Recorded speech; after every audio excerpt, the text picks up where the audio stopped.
Hello and welcome back everyone, we Weeb online, and today I'm gonna continue the story What If Naruto Became God of Sealing Part 2. If you enjoyed this video, please give it a big thumbs up, and to watch more videos like this, subscribe to my channel and turn that bell notification on so you never miss an upload.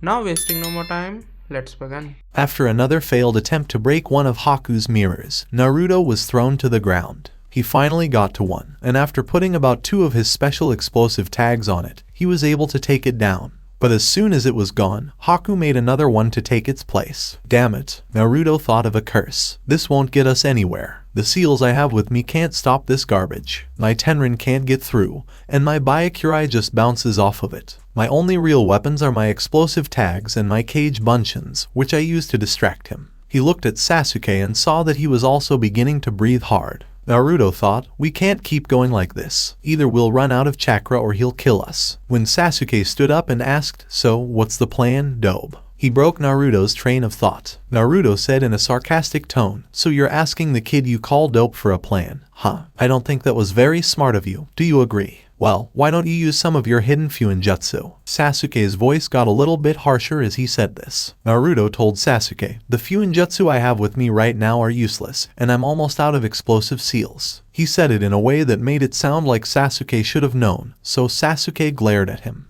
When Naruto spoke again, Sasuke started to get angry because the only thing that gave them any hope was almost gone. But haven't you seen? What did you see? Naruto said in a calm voice as he pointed to one of the mirrors he had just broken. The time for him to rebuild his mirrors is running out. Sasuke asked, what's your point? Because he didn't understand how this could help them. Naruto said, well, if I'm right, then his chakra level must be getting lower and lower. So all we have to do is stay alive until all of his chakra is gone. Sasuke looked at himself in the mirror, then at Naruto. Sasuke's face started to show signs of a big smile, and he looked like he was about to have a lot of fun. Okay, what do you want? Asked Sasuke. First, I have to make him spend a lot more chakra than he wants to. Naruto made the cross seal with his fingers. Naruto gave the last 4 explosive tags he had to the 4 cage buncheons who showed up. Naruto told Sasuke, what I need is for you to help me defend them. Sasuke nodded his head, bringing up a kunai. Haku watched as Naruto and Sasuke quickly told each other what they were going to do. When he heard what they were going to do, he frowned. They found out where my jutsu was weak, Haku thought. It still won't help them, because I still have a lot of chakra and more surprises for them in store. Haku watched as the 4 clones moved to different sides of the area, trying to get close enough to plant the tags. Haku shot out of the mirror and headed for one of the clones when a fireball just missed him by inches. Haku threw 4 sendons at the clones. Haku was surprised, though, when the clones turned on the barrier seal on their necks when the sendons were only a few inches away. As they used up all of their chakra to make the seal, the clones slowed down and disappeared, but not before the seal was made. Okay, time to put on a show. Naruto yelled with a sadistic grin on his face. Naruto put his hands together in the tiger seal and blew up the seals. Everyone, including Kakashi and Sakura, looked in the direction of the explosion to see what had just happened. Much to their worry, all they saw where the ice dome used to be was a big ball of fire. Kakashi called out, Naruto, Sasuke, because he was worried about their safety. He saw 3 dark shapes jump out of the fire, and saw that Sasuke and Naruto were 2 of them. Their clothes were both burned, but they were fine other than that. Haku wasn't hurt at all, except for a small crack in his mask. Fuck, was what Naruto said. He stopped his jutsu before I could set off the bombs, yelled Naruto as he glared angrily at Haku, who was standing still with his mask broken. Sasuke just let out a grunt and took a stance. Naruto stood close to him and took the same position. They both looked like they were made of steel as they glared at Haku. Haku asked with a hint of surprise, why do you keep fighting when you know you can't win? Why? Because if we give up, a lot of people will suffer and die, Naruto said in a voice without any emotion. We can't afford to just give up. Naruto charged at Haku as he made 4 cage buncheons. Haku put his hands together and slapped them. Ice release, glacier vapor storm. The water around Haku formed a circle behind him, but it didn't look like water. Instead, it looked like blue frost. Before anyone could do anything, all of Naruto's clones were eaten by the wave of cold. When the wave stopped, everyone saw that Naruto and his clones were frozen inside a huge block of ice. That's the Haku started, but before he could finish, Naruto kicked him in the face, sending him flying into the air. How? As Haku looked at the big block, he asked himself, what is it? He saw that Naruto and all the clones were gone. So the things I froze were just copies of him. Haku said. He sends clones into the battle first to see how his opponent works. Then Haku saw something blocking the sun, so he looked up and saw Sasuke right above him. Sasuke had his fingers in a tiger seal and smirked at him. Sasuke yelled, "Katen Jikeki no Jutsu," as he blew out a huge fireball that swallowed Haku. But all Sasuke and Naruto saw was steam instead of screams. Sasuke stopped breathing fire when he saw that the Haku he was trying to burn was made of ice. A soft voice from behind asked, "How did you like Asu Bunshin?" Haku hit Sasuke hard in the face when he turned around with wide eyes. Before Sasuke could hit the bridge and hurt himself even more, Naruto caught him. Haku told them in a soft, respectful voice, "Please just stand still. I don't want to kill you." The tone made Sasuke and Naruto very angry. Sasuke got off of Naruto and stood up to charge Haku again. Haku just stood there and watched as Sasuke ran at Naruto. Then he threw 10 senbon at Naruto. Naruto saw how fast the senbons were coming and knew he couldn't dodge them all. As he turned around, Sasuke thought, "Shit." Naruto put his hands up to protect any important parts, but the attack never came. When he looked up, he saw Sasuke in front of him with the senbon sticking out of his back. "Why?" Sasuke told Naruto, "I don't know. My body just moved," as he fell backwards and Naruto caught him. "I can't die here, I still need to kill him," Sasuke said, closing his eyes as he struggled to get the words out. As Naruto watched Sasuke slowly die, he remembered Iruka's death, and Iruka's face replaced Sasuke's in his mind. Not again. As he laid Sasuke's body down, Naruto screamed in his head. Naruto screamed as he turned to Haku, "I'm going to crush you." Haku saw that Naruto's clear blue eyes had turned into blood-red, cloudy eyes. Haku felt a huge wave of demonic energy rush through Naruto all at once. Haku thought, "What is this?" as Naruto rushed at him quickly. Zabuza took a swing at Kakashi, but he missed by just a few centimeters. Then he felt a huge surge of chakra. Zabuza asked, "What the hell is that?" He was shocked by how much raw power was coming from it. "Fuck, has the seal been broken?" Kakashi thought with a frown, and after looking at the red chakra for a moment, he let out a sigh of relief. "No, but some of the Kyuubi's chakra got out. I would stop the chakra right now, but I have to finish this fight." Kakashi pulled out a scroll and looked at Zabuza. Kakashi told Zabuza in a calm voice, "How about we stop this little fight? We're both busy people." "Tough talk from someone who can't see," Zabuza said in a sneering voice that came from the fog. "Oh, but I don't have to find you." Kakashi cut his hand and smeared some blood on the scroll. Kakashi threw it to the floor. "It is." The ground suddenly cracked, and there was a muffled cry of pain. As the mist started to clear, Zabuza, who was being held down by several dogs, became visible. Zabuza watched as Kakashi's right hand erupted in lightning and said, "Now we end this." Naruto yelled, "Why did you do it?" as he punched Haku in the face. Haku tripped and fell, but he got back up right away. Haku said with a small smile, "I did it because I wanted to." Haku then told Naruto about Kirigakure's Kekkei Genkai purges, what happened to his family, and everything Zabuza did for him. At the end of the story, Naruto felt bad for Haku. "Kill me," Haku asked Naruto. Naruto was shocked by this request. Naruto just looked at Haku with his mouth open and his now turquoise blue eyes full of confusion. "I'm a broken tool. I won't help Zabuza reach his goal. You'd be doing me a favor if you killed me. Please do." Naruto just looked at Haku and took one step toward him. But before he could reach him, both Naruto and Haku felt a surge of electric chakra. Haku yelled, "Zabuza-sama," as he disappeared in a puff of smoke. "Shit," Naruto muttered as he turned around and ran in the direction Haku had gone.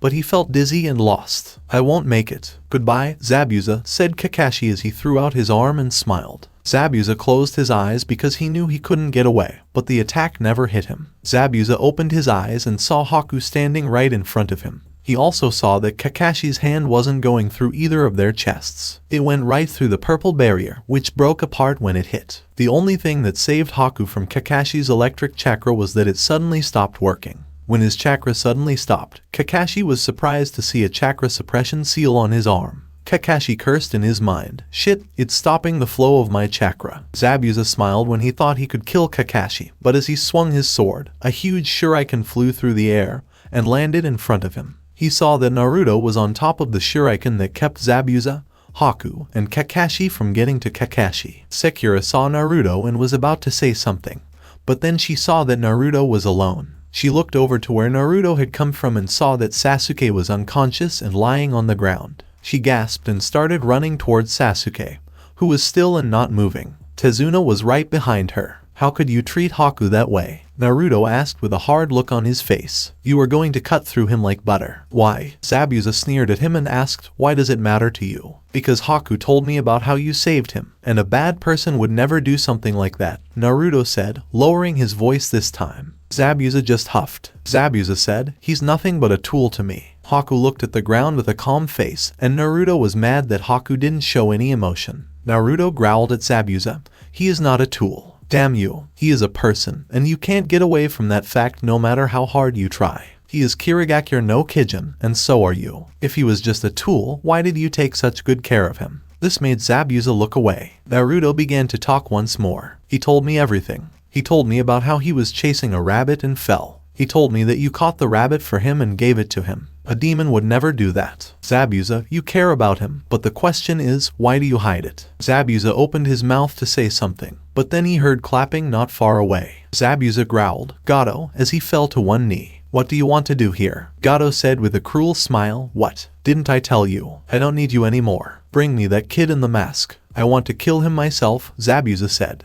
At this small comment, his knuckles turned white as he tightened his grip on his sword. Naruto took a stance, but Kakashi could see that Naruto was starting to breathe hard again when he looked at him. Zabuza yelled, I'll cut you in half before you even touch him, Gato. He then ran into the crowd of people. Haku charged after Zabuza. When Naruto saw this, he quickly called out Kage Bunshin's, but his low chakra level meant he could only call out 2. His 2 clones went after Haku and stopped him. You're low on chakra, someone told Naruto. His breathing was getting harder and harder, and he gasped out, you'll just get in Zabuza's way if you go out there. Haku stood back and watched as Zabuza swung his huge sword and killed 4 people with each cut. People began to fall like rain in the path of the dangerous blade, but the numbers began to work in their favor. Zabuza was stuck with spears and other weapons, but he kept moving. He dropped his sword after a sword cut into his right shoulder, but he used his kunai to grab a kunai. When he was close enough, he hit, and Gato was scared as Zabuza stabbed him in the heart. Zabuza said, Gato, the boy was right. I'm not a demon, but where we're going, there are a lot of demons. Ah yes, demons of all shapes and sizes. I think I'll fit in just fine. But you, Gato, are in for a world of hurt. Zabuza let go of the kunai and watched as Gato fell backwards into the ocean. Zabuza looked up at the sky,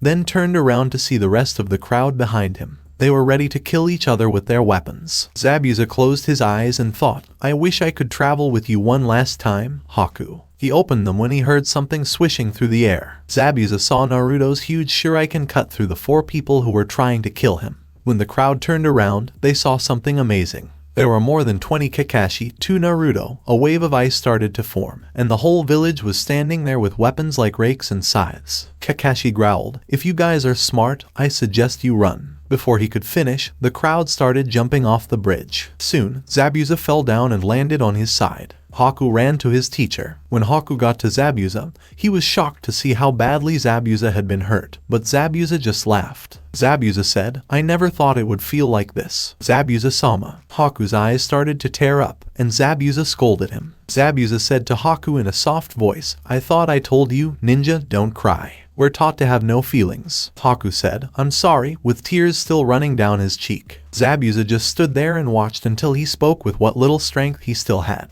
Live, Haku. Zabuza told him, I don't care how, but I don't want you anywhere near me. I have no use for a tool like you. I don't want you to cry over me, you weakling. Do you understand me? Haku watched as Zabuza closed his eyes and didn't open them again. Not because Sasuke was dead, but because she was sad. Because Sasuke was still alive, she was crying. Sasuke croaked, what happened? Sakura squeezed as hard as she could on Sasuke's hand, which was almost cold. That Haku guy made you feel like you were dying, a crying Sakura said. As long as the needles were in you, you couldn't move and looked like you were dead. Sasuke just thought about the last thing he remembered, and what he remembered scared him. He remembered that Naruto was surrounded by a strange red aura that made him feel cold to the bone. Outside, on a hill facing the sun, there was a small grave with flowers on it and a huge sword sticking out of the head. Haku cried as he stood in front of the grave. Naruto walked up to Haku and put a hand on his shoulder to make him feel better. Haku looked at Naruto in surprise when he said, you know, he didn't mean what he said. He said what he said to get you to move on and not live in the past. I know what it's like to lose someone you thought of as a father,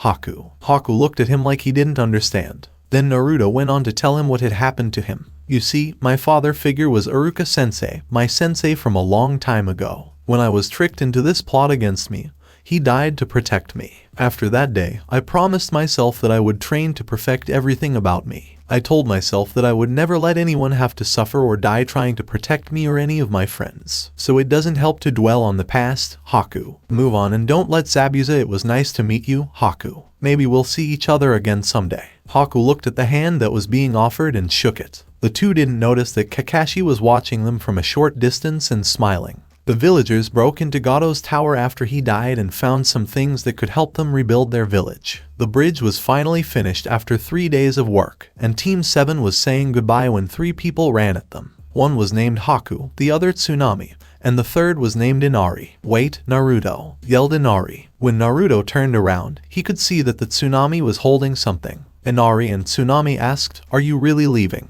Naruto gave a serious nod, and Inari started to cry. "I promise to come back," Naruto told Inari in a desperate attempt to calm Inari down. "Besides, someone's got to keep an eye on Haku," Naruto said, and Haku just gave a sly smile. Tsunami then gave the box she was holding to Naruto. Then, "Naruto, please take this as a thank you gift and a reminder of your old home here," they said. Naruto looked confused when he got the box. When he opened the box, he saw a beautiful coat inside. On the bottom, it looked like waves were crashing against a force that couldn't be seen. It was blue and orange, and the back had a design that looked like wind at the top mixing with water to make a huge tornado. It had sleeves, but the ends of the sleeves looked like they had been torn. The clock also had a hood that was orange all the way around. However, the message on the back was what really got to Naruto. "Naruto Uzumaki is the wave's whirlpool." Tsunami smiled back at Naruto, and he smiled back at her. Then, Naruto gave her a very tight hug out of the blue. "Thank you very much. This means a lot to me." Naruto turned to leave, but Haku stopped him. Haku told him in his usual calm voice, "I found these in Gato's personal storage room." Haku gave Naruto some dirty guards for his arms and legs. Naruto just looked at them with a puzzled look on his face. He looked at Haku like he didn't understand.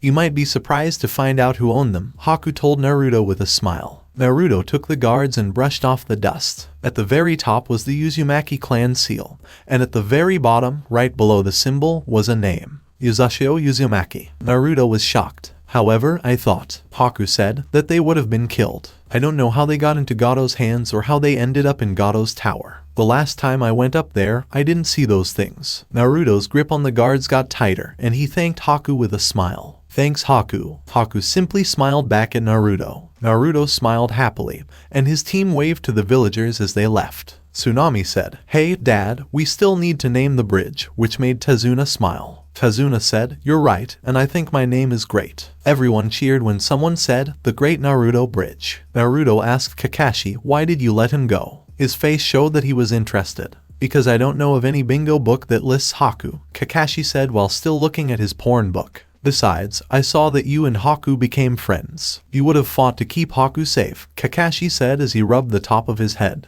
"Naruto, that's what a real friend is like." Not known where, a voice came from the shadows and said, "Master, we have bad news." A big, angry-sounding man with a deep voice asked, "What's wrong?" "We've heard from our spy in Uzu no Kuni," said the first voice. When he tried to say more, the giant man grabbed him by the throat. The man growled as he dropped his messenger and said, "We destroyed Uzu no Kuni." The messenger made a bow and said, "I'm sorry. Our spy in Nami no Kuni told us something that is likely to make you very upset. Stop dancing around the issue and just tell me," the man said, his voice getting even more angry. A young Uzumaki opened the vault to the Uzumaki scroll room, and the messenger got the response he was afraid of. The wall broke because his master punched it. In a fit of anger, he yelled, "When did this happen?" The messenger told his master not long ago, maybe 2 days ago. He was ready to run if his master got too angry. "Damn Uzumaki," he said to himself, "you kill one and 2 more show up." He then turned to his messenger. "We have to do everything we can to find and get rid of this person." The messenger gave a nod and then left.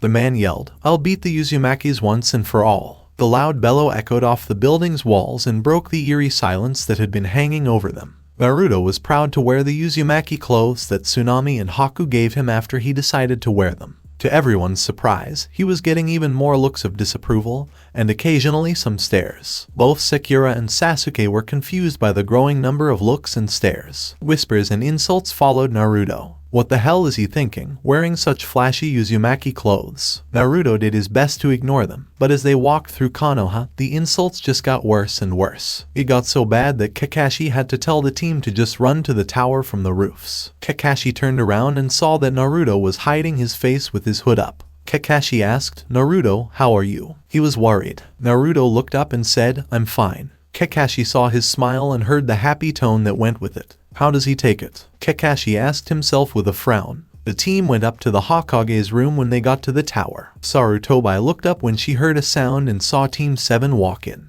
As soon as Naruto took off his hood, he noticed that his clothes had changed. Naruto gave a friendly wave and said, "Hey, Hokage-sama." Sarutobi took a look at what Naruto was wearing. He was surprised by the hand and shin guards, but the symbols on the guards were what really shocked Sarutobi. Sarutobi thought, this is bad. After hearing Kakashi's report on his mission, he gave him a scroll and told him to go read it alone. Sarutobi told Naruto, "I need to talk to you, Naruto." Naruto didn't know why the Hokage wanted to talk to him, but he turned around and waited for him to talk while the rest of his team left the room. Sarutobi asked with a slight frown, "Naruto, where did you get those things?" Naruto pointed to the flowing fabric and said, "Oh, the people from Nami no Kuni made the cloak for me, and the guards came from one of my ancestors named Yuzashio Uzumaki." Sarutobi finished. "I don't think it's safe for you to wear those in public, Naruto." Naruto was shocked by Sarutobi's knowledge, so he asked, "Why? And how did you know who used to have these guards?" Sarutobi didn't know what to say, so he just rubbed the top of his head.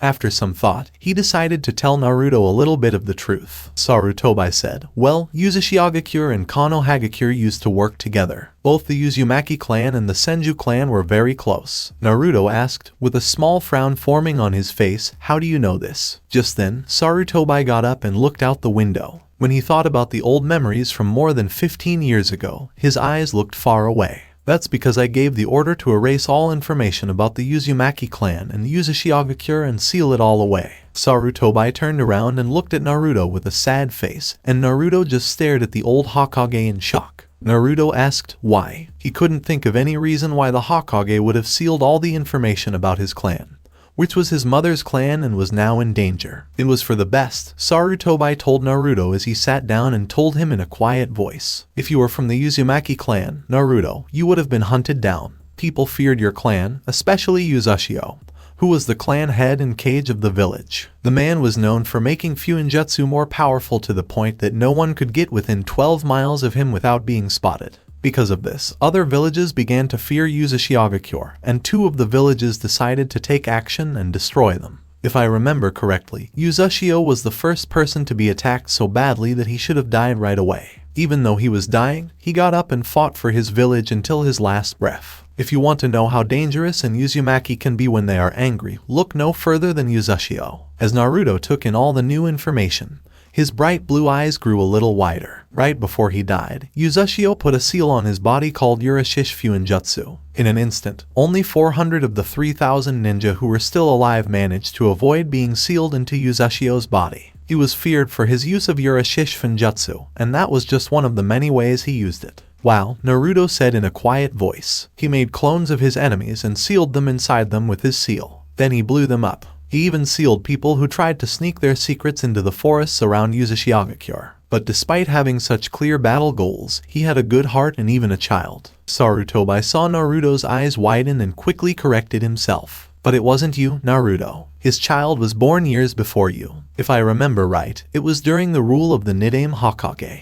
Naruto said, "So you kept this information secret to keep me safe?" "Yes, Naruto, but it looks like none of my measurements went as far as Nami no Kuni," Sarutobi said as he looked at his desk. "I was going to tell you about your clan when you were older, but you don't want to wait." Naruto felt bad and looked down at his feet. Wait, as Naruto started to talk, Sarutobi looked up and saw that Naruto looked pretty uncomfortable. "Who was my mom and dad?" Sarutobi bit his lip because he knew that the more Naruto knew, the more danger he would be in. Sarutobi made up the lie, "I don't know, Naruto. But I can tell you this, both of your parents loved you so much that they were willing to die to keep you safe." This made Naruto smile. "Now, Naruto, I have to ask, do you want to keep wearing those things?" Naruto thought about something for a second or two, then he smiled. Naruto smiled his famous fox smile and said, "I want to make my clan proud, so yes, I'll make sure Yuzashio's sacrifice isn't forgotten, and I'll make sure everyone remembers the name Uzumaki. This statement of pride made Sarutobi nervous, but he smiled at Naruto anyway. Okay, Naruto, it's up to you, she said.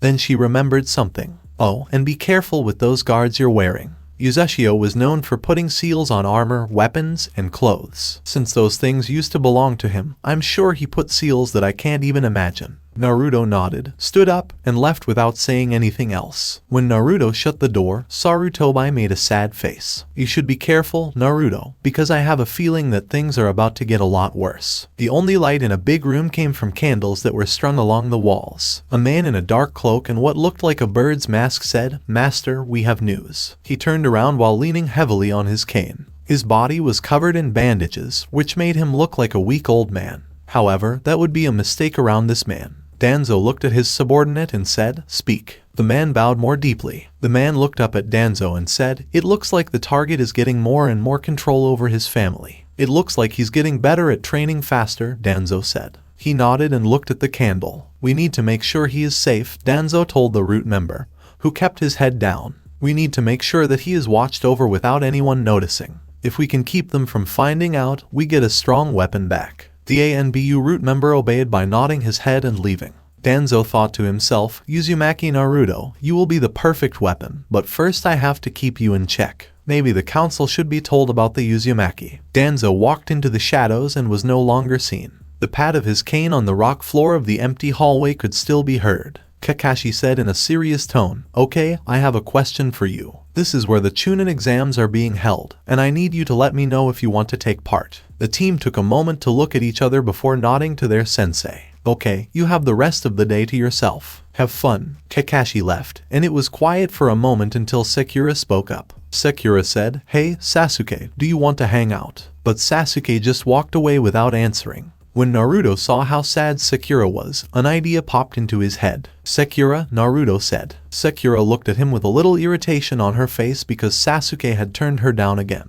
"I'm going to hang out with Hinata's team. Do you want to come along?" Sakura gave it some thought and nodded. "Okay, let's go," Naruto said, and Sakura followed him. Naruto found Team 8 and waved and smiled at them. Everyone except one of them smiled back. Hinata turned bright red and looked down at the ground in shame. Kiba said with a smile, "It sounds like you guys had fun on your mission." "Damn, I wish we'd had a mission like that." Shino said as he took a bite of his winter melon. "I wouldn't call almost dying fun." "Oh, Shino, don't you want to fight? It sounds like a lot of fun to me." Shino just shook his head as if to say that Kiba was being a child, but what he was really thinking was that Kiba was just being silly. He then went back to eating in silence. Kiba just sat down and started eating. "So, Hinata, how have you been?" Naruto asked with a big smile. "Do you know any new jutsu?" Hinata looked at the ground at first, and then she looked back at Naruto. "Yes," Hinata said. "I've been working on my own jutsu, but it still needs a lot of work." Naruto smiled even bigger and gave a thumbs up, which made Hinata's cheeks turn the deepest shade of red,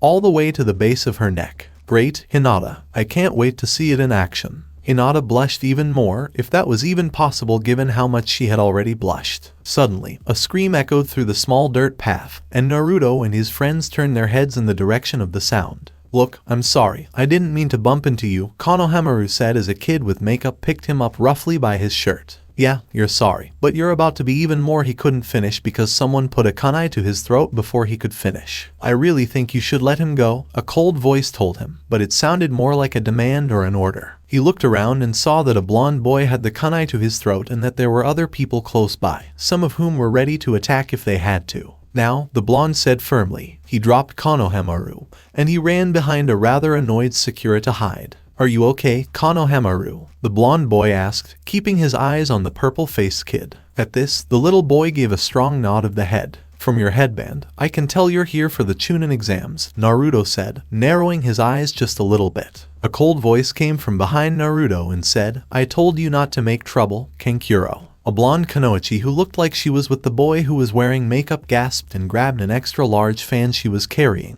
But Naruto wasn't worried about her. Naruto was looking into a tree where a boy with red hair and black rings around his eyes was hiding. The red-haired boy said in a flat, cold voice, "Temari Kankuro, what are you doing?" Gaara, we were just started to say the boy with makeup named Kankuro, but he stopped when the red-haired boy started staring at him. Shut up, Kankuro, or I'll kill you, the cold man said. Kankuro stopped talking and looked at the ground. Gaara, the red-haired boy, glared at Naruto and told him, take the kunai away from his throat. Naruto smiled, but it didn't reach his eyes. He let go of Kankuro in a not-so-gentle way and put his kunai back where it belonged in his pouch. Well, it looks like we have some interesting candidates for the Chunin exams, Gaara said as he disappeared and then reappeared right next to Naruto in a cloud of sand. Gaara stared at Naruto in a very direct way, and Naruto, who was feeling pretty defiant, stared back with the same intensity. Then they stopped staring at each other and went their separate ways without speaking. Sasuke asked Naruto, what was that about, when he saw the end of Naruto's talk with Gaara. When Naruto looked back, he saw Gaara give him one last look before leaving. I don't know, but I think he's someone we should watch out for. Naruto frowned a little as he thought about what had just happened and how the two older kids listened to the red-headed Gaara as if they were afraid of him. After that, everyone got up and left without saying anything else. Okay, tell me, which teams are competing in the Chunin exam? Sarutobi asked, interlocking his fingers and resting them lightly on his paper-filled desk. Kurenai said with confidence, I think Team 8 would do well on the Chunin exams. They work well together, and the only problem they might have is that Kiba needs to fight to prove himself. Sarutobi nodded and went on to the next person. Asuma said, I think Team 10 should take the Chunin exams. They work almost as well as a team as their parents do.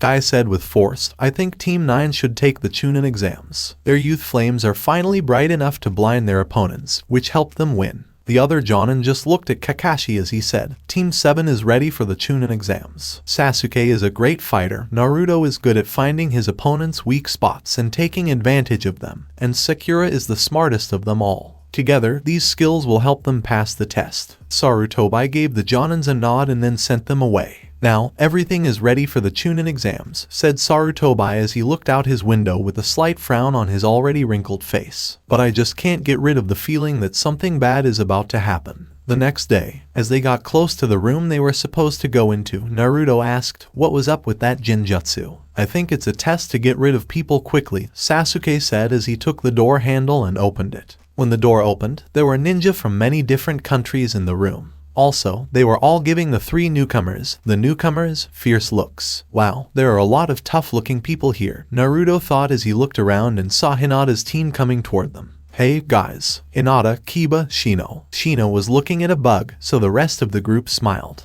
Hinata blushed when she saw Naruto looking at her, well, at her team, but still in her direction. Kiba just laughed at the fierce-looking ninjas with scars of all kinds and said, wow, that's quite a group. Akamaru, do you think we can take them? Kiba asked his fluffy white dog with confidence. Akamaru, do you think we can? Akamaru barked a happy bark that was a little too excited. Sasuke just stood there and looked at each ninja in the room until Ino jumped on him. Ino put her legs around Sasuke's waist and said, there you are, Sasuke. It's been so long since I've seen you. Sakura yelled, Ino, get off of him. And everyone turned to look at her. Why don't you try to make me? Ino said, sticking out her tongue and pulling down the skin around her eye in a mocking way. This made Sakura even more angry and made her face turn red. You guys should be a little quieter. People around here are a little tense from the trip here, said a man with silver hair and a Konoha leaf headband as he walked up to the group. And the last thing they need is for a bunch of academy students who are still learning to talk loudly. Except for Naruto and Hinata, who were talking about the Chunin exams. The 9 newbies just stared at the man with the glasses as he came closer. Who are you? Sasuke asked in a cold voice as he looked at the ninja through his onyx. I'm Kabuto, and if I were you, I'd listen to the advice of someone who's been here many times before, said the silver-haired ninja in a condescending tone with a touch of arrogance. When the ninja put him down, Sasuke's eyes flashed with anger. He gave the silver-haired ninja a glare, and the light reflected off the lens of the ninja's glasses, making them shine. When he said he had been here many times before, Sakura was curious and asked, oh, how many times have you been here before? This is my 4th year and 7th time taking part. Oh, then you must know a lot of things that could help us wet behind the ears, Genin, Sasuke said with a cold smile that never reached his eyes. Kabuto just smiled even wider as he looked at the Uchiha. Okay, I'll help you out, he said, pulling out a stack of cards. Here are my shinobi skill cards. I've put all the information I've learned over the past 4 years on them, and they can't be seen without my personal chakra. Kabuto put one card on the table and put his finger on it. The card moved around for a while,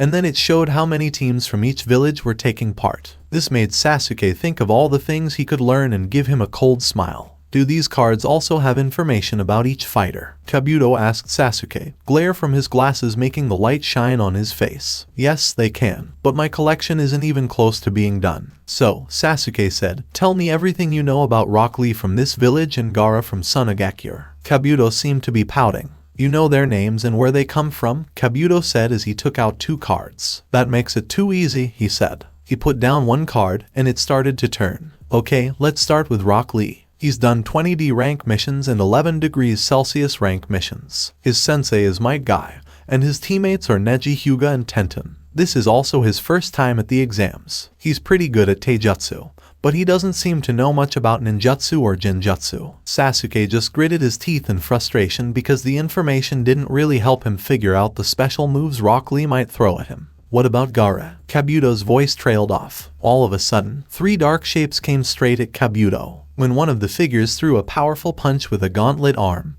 Kabuto quickly moved out of the way. You missed me, Kabuto said with a small laugh. But at that moment, Kabuto's glasses broke and he threw up on the ground. Before the group could keep attacking, a huge blast of smoke drew everyone's attention to the front of the battle. I will not have rough housing before the exams even get started. A giant man who resembled a bear grumbled. You know that if I catch you doing that again, I'll kick you out of the exams. The group nodded their heads quickly, which showed that the man had scared them or at least made them feel uneasy. Naruto knew what they were going through. The scars on the man's face made him look pretty tough. Now then, my name is Ibiki Morino, and I'm your proctor for the first stage. Now, follow me to the exam room, the man said, or more like grunted. The shinobis, or genins, who were with Ibiki went through the door that had been locked before. Inside, everyone was told to sit down at a certain desk while Ibiki went to the board. There will be a written test, Ibiki said. He gave a sign, and the Chunin sitting at the wall went to get the papers and hand them out. You start with 10 points, and I only have one rule. If we catch you cheating, we'll take away 2 points.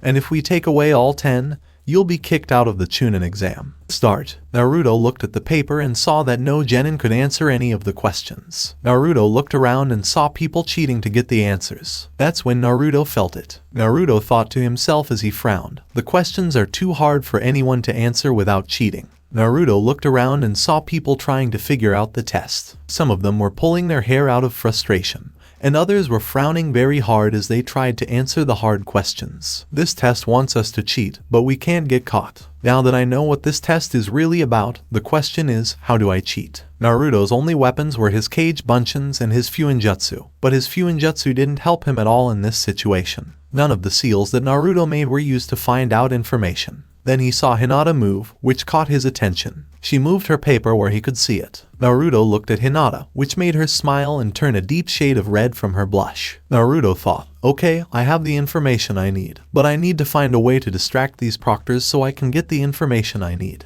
Naruto put his hand in his pocket and moved it around. He had a smoke bomb, a coin, a bottle of ink, and a tag. Naruto smiled when he saw what was in his pocket. It really pays to cause trouble, or to have caused trouble in the past. Okay, I have everything I need to make a good distraction. Then, Naruto carefully took his things out of his pocket and went to work. Naruto used his well-practiced fuinjutsu to draw a transference seal on both the tag and the coin. Naruto looked at the 2 seals he had just made and smiled at how well he had done. He put the tag under his desk where no one could see it, put his feet up on the desk, and started flipping the coin without a care in the world. What does he do? This is funny, Ibiki thought as he watched Naruto flip his coin, which was starting to get everyone's attention. Ibiki went over to Naruto and took the coin from him. You are distracting the other participants. I know some people don't care about their ninja career, but some of us do. Ibiki walked away, not noticing Naruto's smile. Ibiki put the coin on his desk, and Naruto made the tiger sign with his hands under his desk to hide it from other people. The coin seal slithered off the coin and stuck to the desk. Okay, it's time to party. Naruto threw his one and only smoke bomb at the seal under his desk and made another tiger seal. The kids watched as a white puff of smoke and a loud bang were followed by a purple cloud that covered the front of the classroom. Ibiki. The Chunins were shocked when they looked over at the cloud and saw a big man walk out of the smoke. He looked angry. He walked over to Naruto, who was sitting there with a big grin on his face. Ibiki growled at Naruto, "You think that was funny?" Naruto just looked confused. "Don't play innocent with me. I had just put the coin down when a smoke bomb went off." Naruto asked with a raised eyebrow,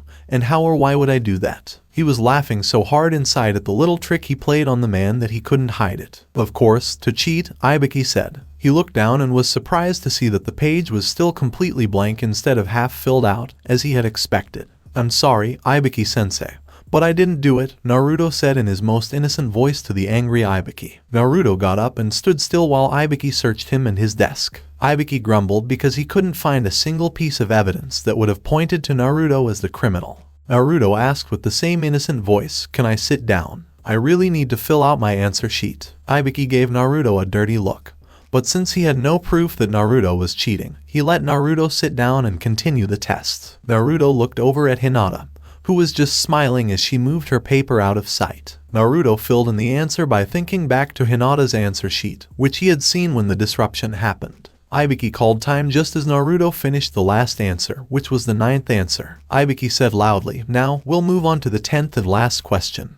And groans could be heard here and there in the room. Ibiki said with a cruel grin on his scarred face, "Now, I have one more rule. You can leave and try again next year, but if you stay and get the answer wrong, you will never be able to take the Chunin exams again." Everyone just stared at Ibiki, who was still smiling, with faces full of shock. "Now, what do you want to do?" Ibiki asked with a sadistic grin as he looked at the scared and shocked faces of the genin, some of whom had their jaws hanging down low. Naruto told the others that last question was strange, as he scratched the top of his head. "Yeah, but I still can't believe you set off a smoke bomb in the exam room," Sakura said, a small crease appearing on her forehead. "At least it worked," Naruto said, putting his hands behind his head and smiling as they walked with their new proctor, Anko. "Other than the fact that when he put my coin on the desk, a smoke bomb went off, he had no other reason to think that I was responsible for the smoke bomb." "Yeah, but if he found out you did it, you'd be in so much trouble," said Sakura, giving Naruto a serious look. Suddenly, she and many other students stopped talking when they realized where they were training.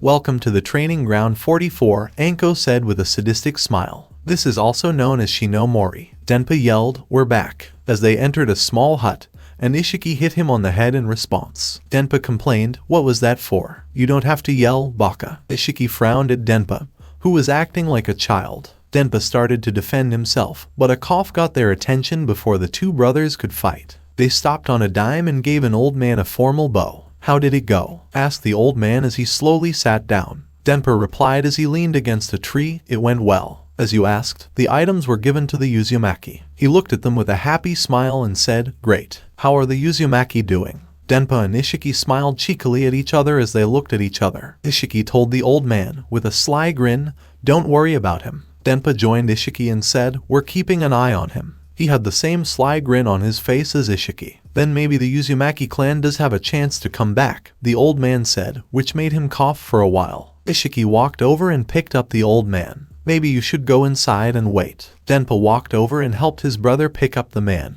telling him there's no reason to worry. They led the old man into the building and sighed as they did so. "He doesn't have much time left," Ishiki said, and his brother hit him again. Ishiki just looked at the ground and said, "You think I don't know that? All we can do is hope that we can talk to Naruto and get him to come here." Denpa nodded, and he and his brother walked back to the woods. When Naruto and his team went into the woods, they felt like they were being watched. Sakura shivered as a strange cold feeling bit at her. "This is so creepy." Naruto told her, "Don't worry, we'll be fine." He said this as he walked forward and looked into the dark forest. Sasuke teased Naruto, "What's wrong, Dobe? Are you scared?" Naruto just glared back at his teammate. All of a sudden, the whole team heard a loud howl from the forest that sounded like a ghost. When Naruto looked behind him, he saw Sasuke shiver for no reason. "What's wrong, team? Are you scared?" Naruto laughed as he walked into the forest with Sasuke glaring at him. Unbeknownst to the three genin, three mysterious figures were watching their every move. Because of a small problem, Naruto was taken away from his friends. He went to the bathroom on the ground, where he was hidden by bushes. When he turned around, he saw a huge snake.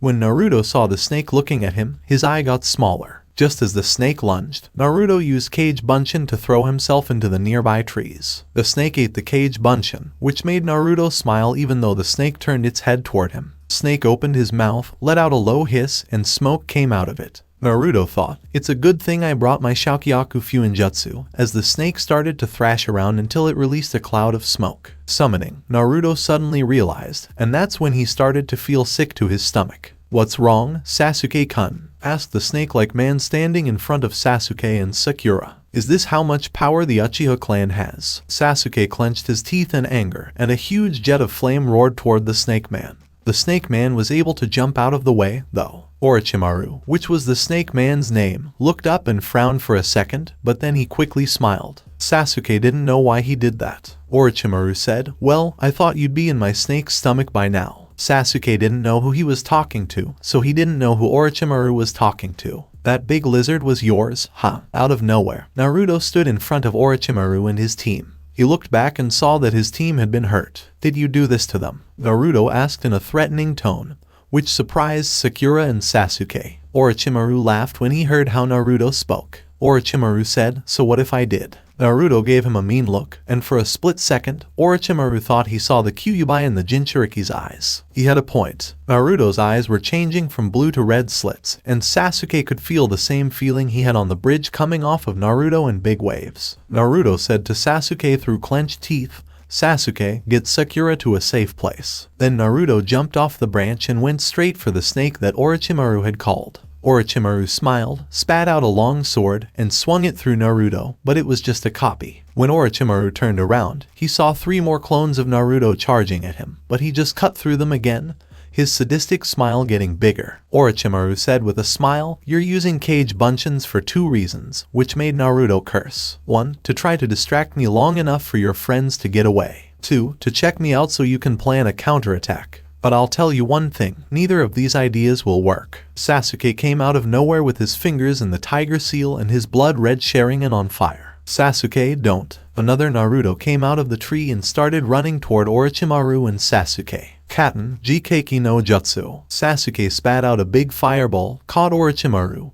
and slammed him into a tree which caught fire. Naruto finally caught up to Sasuke, but Sasuke just stared the blonde down. I don't need you to protect me, do you understand? Sasuke continued to glare at Naruto, who just stared back at him with a confused look. That doesn't matter. You're hurt, and I can buy you guys enough time too. Then, all of a sudden, Orochimaru's blade flew through the air and hit Naruto right in the side, close to his heart. Naruto coughed up blood as he saw Orochimaru come out of the smoke unharmed, except for his burned shirt. Naruto, you should pay attention, Orochimaru said with a sneer. Naruto just glared at Orochimaru as the sword was held by Orochimaru's tongue, which was so long that it was impossible. Then, Orochimaru swung the sword with Naruto, and Naruto flew through the air and crashed into a tree, knocking himself out. Naruto started to fall toward the ground, and Sakura just barely caught him before he hit the ground and died. Sasuke gave Orochimaru a mean look, which made him smile even bigger. You have become a very strong ninja, Sasuke-kun. I have to go, but I'll leave you with a gift. Orochimaru slapped his hands together, and his neck grew at an alarming rate. Before Sasuke could move away, the long neck appeared right next to him, and Orochimaru's teeth dug into his neck. Orochimaru moved back and saw that Sasuke's neck was getting a black mark. Sasuke grabbed his neck and screamed in pain as pain shot through his whole body. Before she jumped at Sasuke, Sakura carefully put Naruto on the ground of the forest. She grabbed Sasuke before he hit the ground on his head. Sakura asked the snake man in a scared voice, what did you do? The snake man just laughed. I bought him something.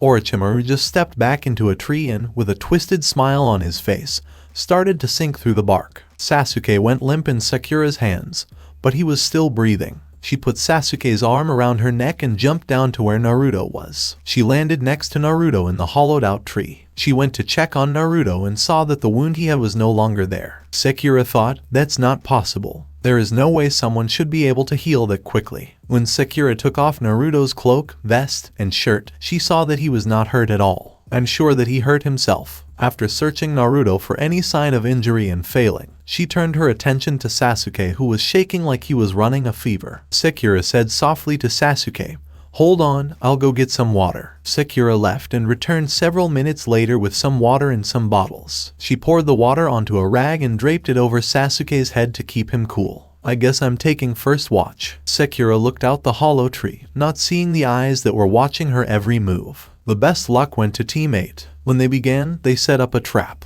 The first group they caught happened to have the scroll they needed. Hinata was looking at a picture and smiling when she heard footsteps coming up behind her. She put the picture away quickly and turned to see Shino coming toward her. Shino asked, as he always did, "What are you thinking about?" Hinata blushed when she saw her reflection in the water and asked, "How are Naruto and his team doing?" Shino sat down next to Hinata and looked at the ground for bugs while saying, "Don't worry about them. Naruto and Sasuke won't give up easily if I know them." Hinata smiled at her friend, who had just gotten up after looking for bugs and finding none. Hinata looked and saw Kiba sitting against a tree and smiling while Akamaru ran around him. Hinata said in her mind, "Please stay safe, Naruto-kun." The Otonin named Zaku threw Sakura to the ground. Not even a minute after Sakura got some water and went back to help her teammates, they were attacked. At first, the attacking woman grabbed her by her hair, but Sakura pulled out a kunai and cut it off quickly. After that, she used some bunchins to keep up with the team.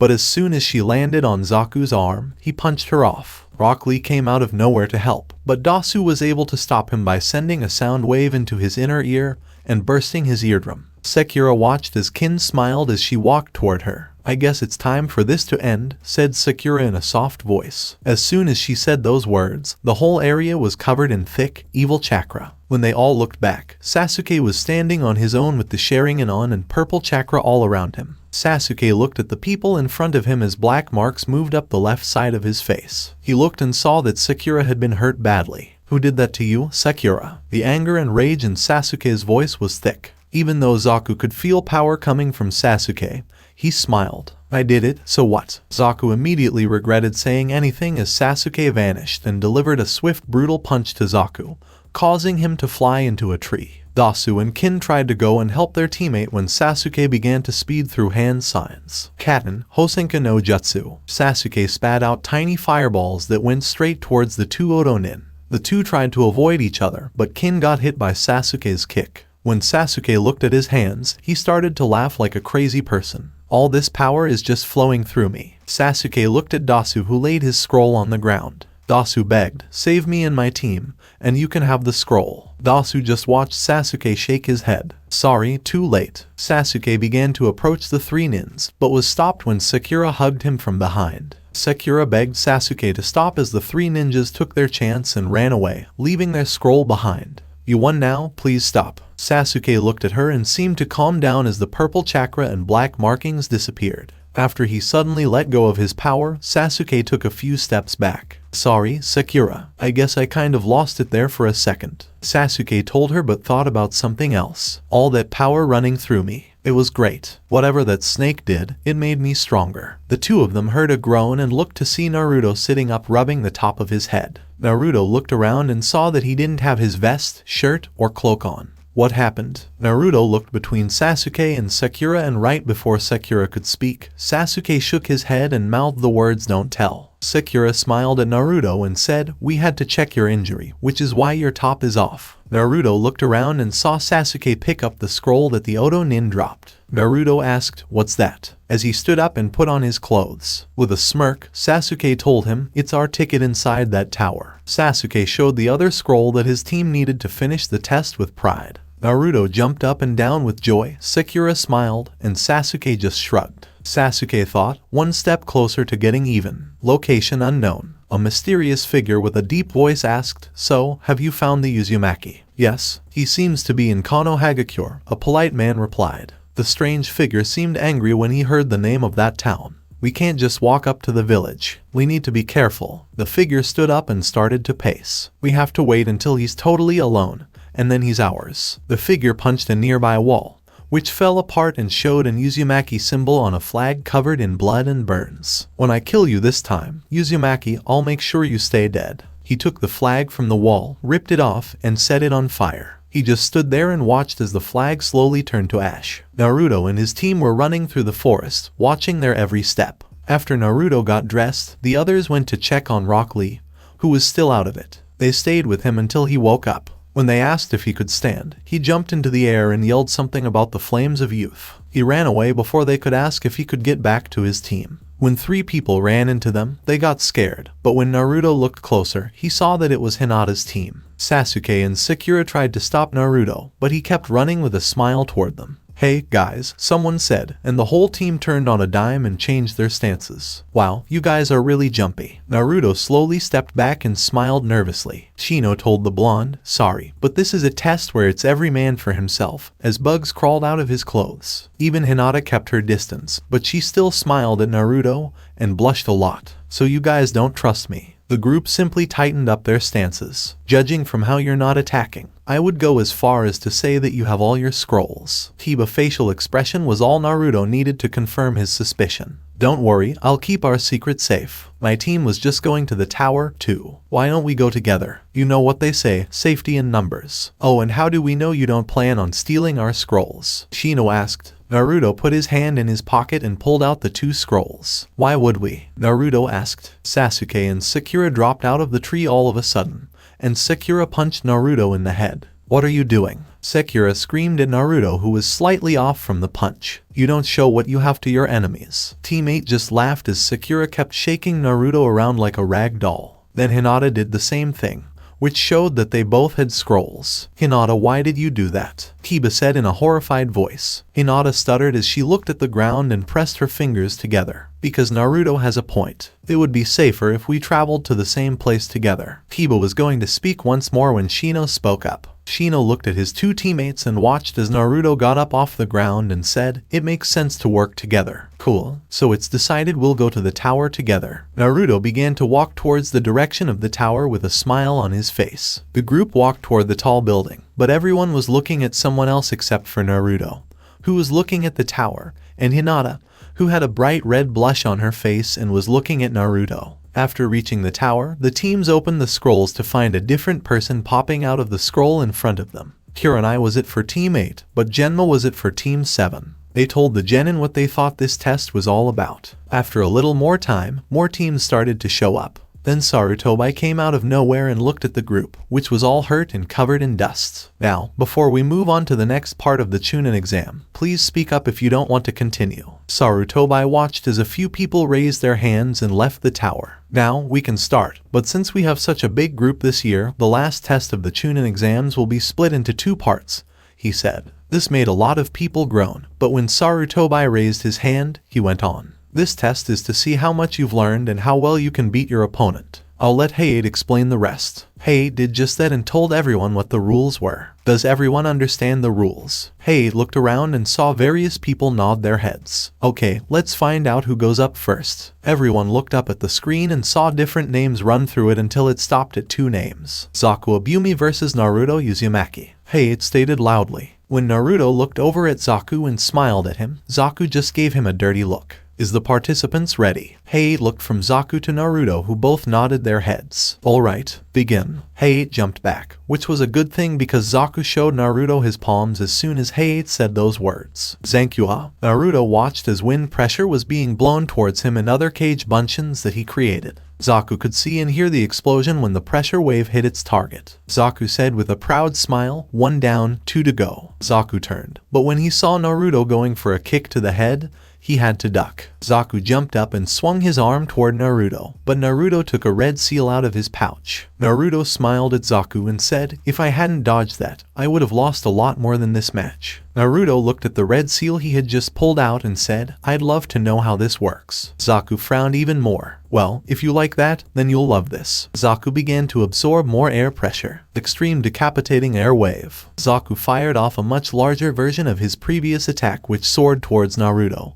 and Naruto could have sworn that he heard the very air around him getting cut. Fuinjutsu, Shaokyaku. Naruto yelled out loud just as the shockwave was about to hit him. But it was Naruto's fault that the tag blew up and sent out a flame stream. As soon as the flame stream hit the pressure wave, it was blown out. Naruto's eyes widened as he was hit with the attack full force. The people behind Naruto were forced to move out of Zaku's blast or suffer whatever punishment that done to Naruto. Zaku started to laugh merrily as the smoke cleared and everyone saw Naruto bleeding and hurt in a crater. Zaku walked over, but stopped when he heard a noise. He looked up and saw another Naruto falling toward him. Zaku raised one arm and fired his pressurized air blast, but Naruto made a shadow copy of him just in time to move him out of the way. Naruto landed on the platform where the other competitors were waiting.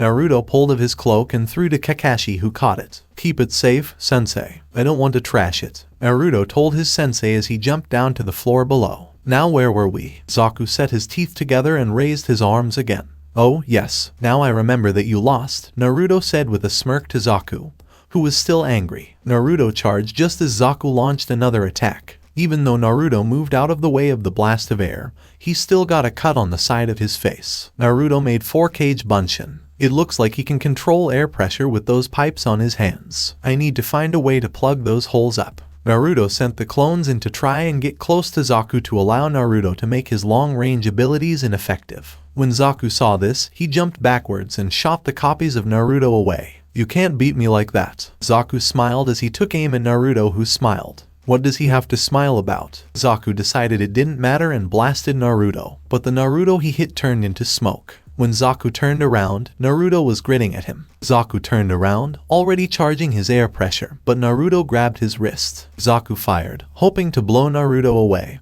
and it started to work, but before Naruto flew away, he reached up and wrapped his hand on Zaku's neck. When Naruto flew into the wall, he left a mark of himself in the wall. When the smoke cleared, everyone saw Naruto start to laugh. But the problem is, I already won. Naruto held up his hand to make a tiger seal. Zaku started to try and walk forward, but found himself unable to move. He looked down and saw black lines all over his body. You're probably wondering what's happening. Well, this was one of the very first seals I ever made. It paralyzes my opponent, leaving him vulnerable. To prove his point, 2 clones jumped from behind Zaku and punched him in the face, sending him to the ground in a heap. "You've lost," said Naruto as he walked up to Zaku, took out a kunai, and put it to his throat. "Hey," it said, "the winner is Naruto Uzumaki," as everyone got a good look at what Naruto could do. Baki was watching Naruto walk up the stairs with his hands in his pockets. Damn, he used Kenjutsu so easily, and he can also use Fuinjutsu. Just what is Konoha teaching their ninja? Baki looked down and saw Gaara watching Naruto's every move. Baki just hoped Gaara wouldn't do anything until it was time. The teams looked at the screen and saw it start to show names. When it got to Shikamaru versus Kin Tsuchai, it stopped. Shikamaru muttered, "What a drag," as he walked slowly down to the floor, showing no sign of excitement. "Let's just get this over with." Kin laughed at Shikamaru, who just yawned.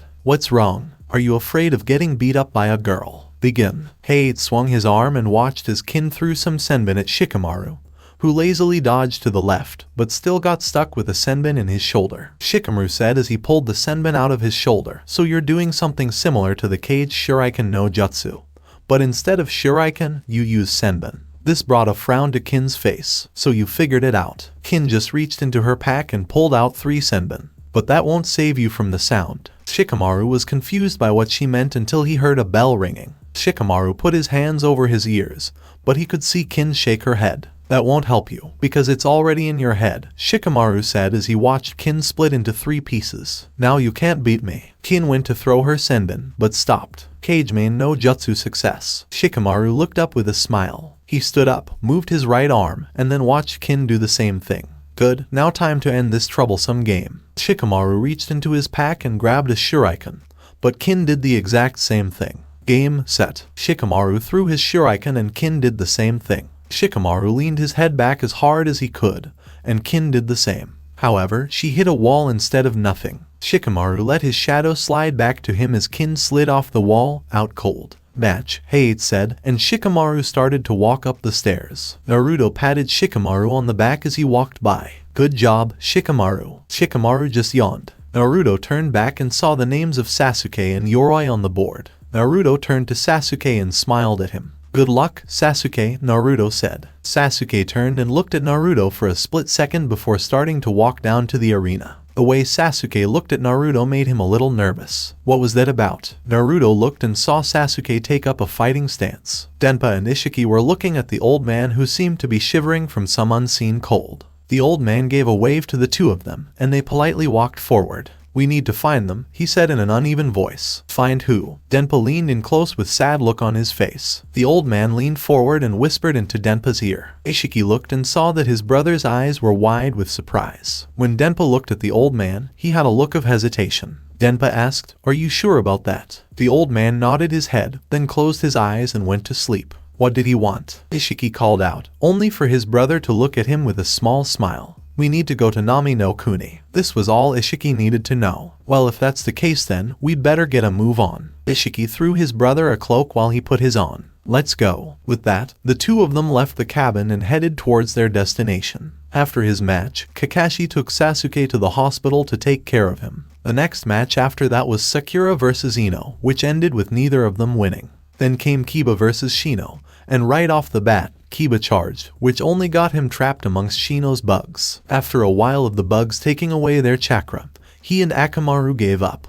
Temari and Tenten were up next, and it ended in one of the most twisted things Naruto has seen. After blasting away Tenten's weapons and slicing her up, Temari placed her fan right underneath Tenten, and let her fall on her fan. The result was Tenten bending over Temari's fan backwards. Then to add insult to injury, Temari threw the incapacitated girl towards the wall, only for Tenten to be caught by Rock Lee. That was very old-fashioned. Rock Lee was angry for the first time, but before he could do anything, Guy stepped in and held his student back. Temari walked up the steps with a smile on her face, but as she was walking past Team 7, she turned to look at Naruto, who stared back at her, and for just a split second, Temari thought she saw his eyes turn red, and a giant fox towered behind him with a hungry look in its eyes. Kankuro looked at his sister, who suddenly looked white as a sheet. What happened? Kankuro watched as Temari turned to him. Temari said as she looked back at the arena screen and saw Kankuro fighting a man named Misumi. I get the feeling that he's just like Gaara. It wasn't a very long fight. Misumi wrapped himself around Kankuro and snapped his neck, only for Kankuro to be revealed as a puppet. The real Kankuro was hiding in the bandages. As his chakra strings were tied to the puppet, Kankuro made a fist. Misumi was wrapped up in the puppet,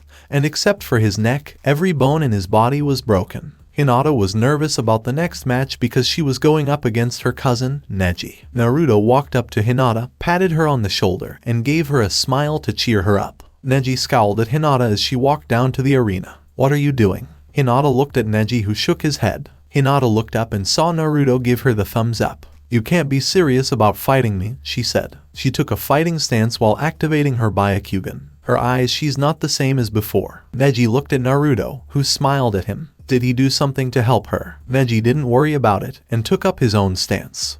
Alright, begin. Neji and Hinata charged at each other. Neji put out his palm, but Hinata took it away with hers. Hinata did the exact same, but Neji deflected her attack. This went on for a good couple of minutes before Neji, instead of deflecting Hinata's attack, grabbed her arm and swung her to the ground. I told you, I'm destined to win this fight. Neji looked into Hinata's eyes, but dodged her chakra-laced hand. Neji's grip on Hinata's arm loosened, and she was able to get back to her feet. I don't care, I'll still fight. Hinata charged, but Neji jumped over her and landed on his feet. Hinata didn't have to turn her head to see that Neji had already put out his hand. Hinata turned on her heel and reached out to grab Neji's arm. She hit him with her palm, but he also caught her. When they pushed with more chakra, they were both thrown back. Neji stopped and ran toward Hinata, but Hinata didn't attack him. Hinata threw out her hand as Neji got closer, but when Neji tried to catch it, he felt his hand get cut open. When he looked at his hand, he jumped back and saw what looked like a chain link fence cut into the palm.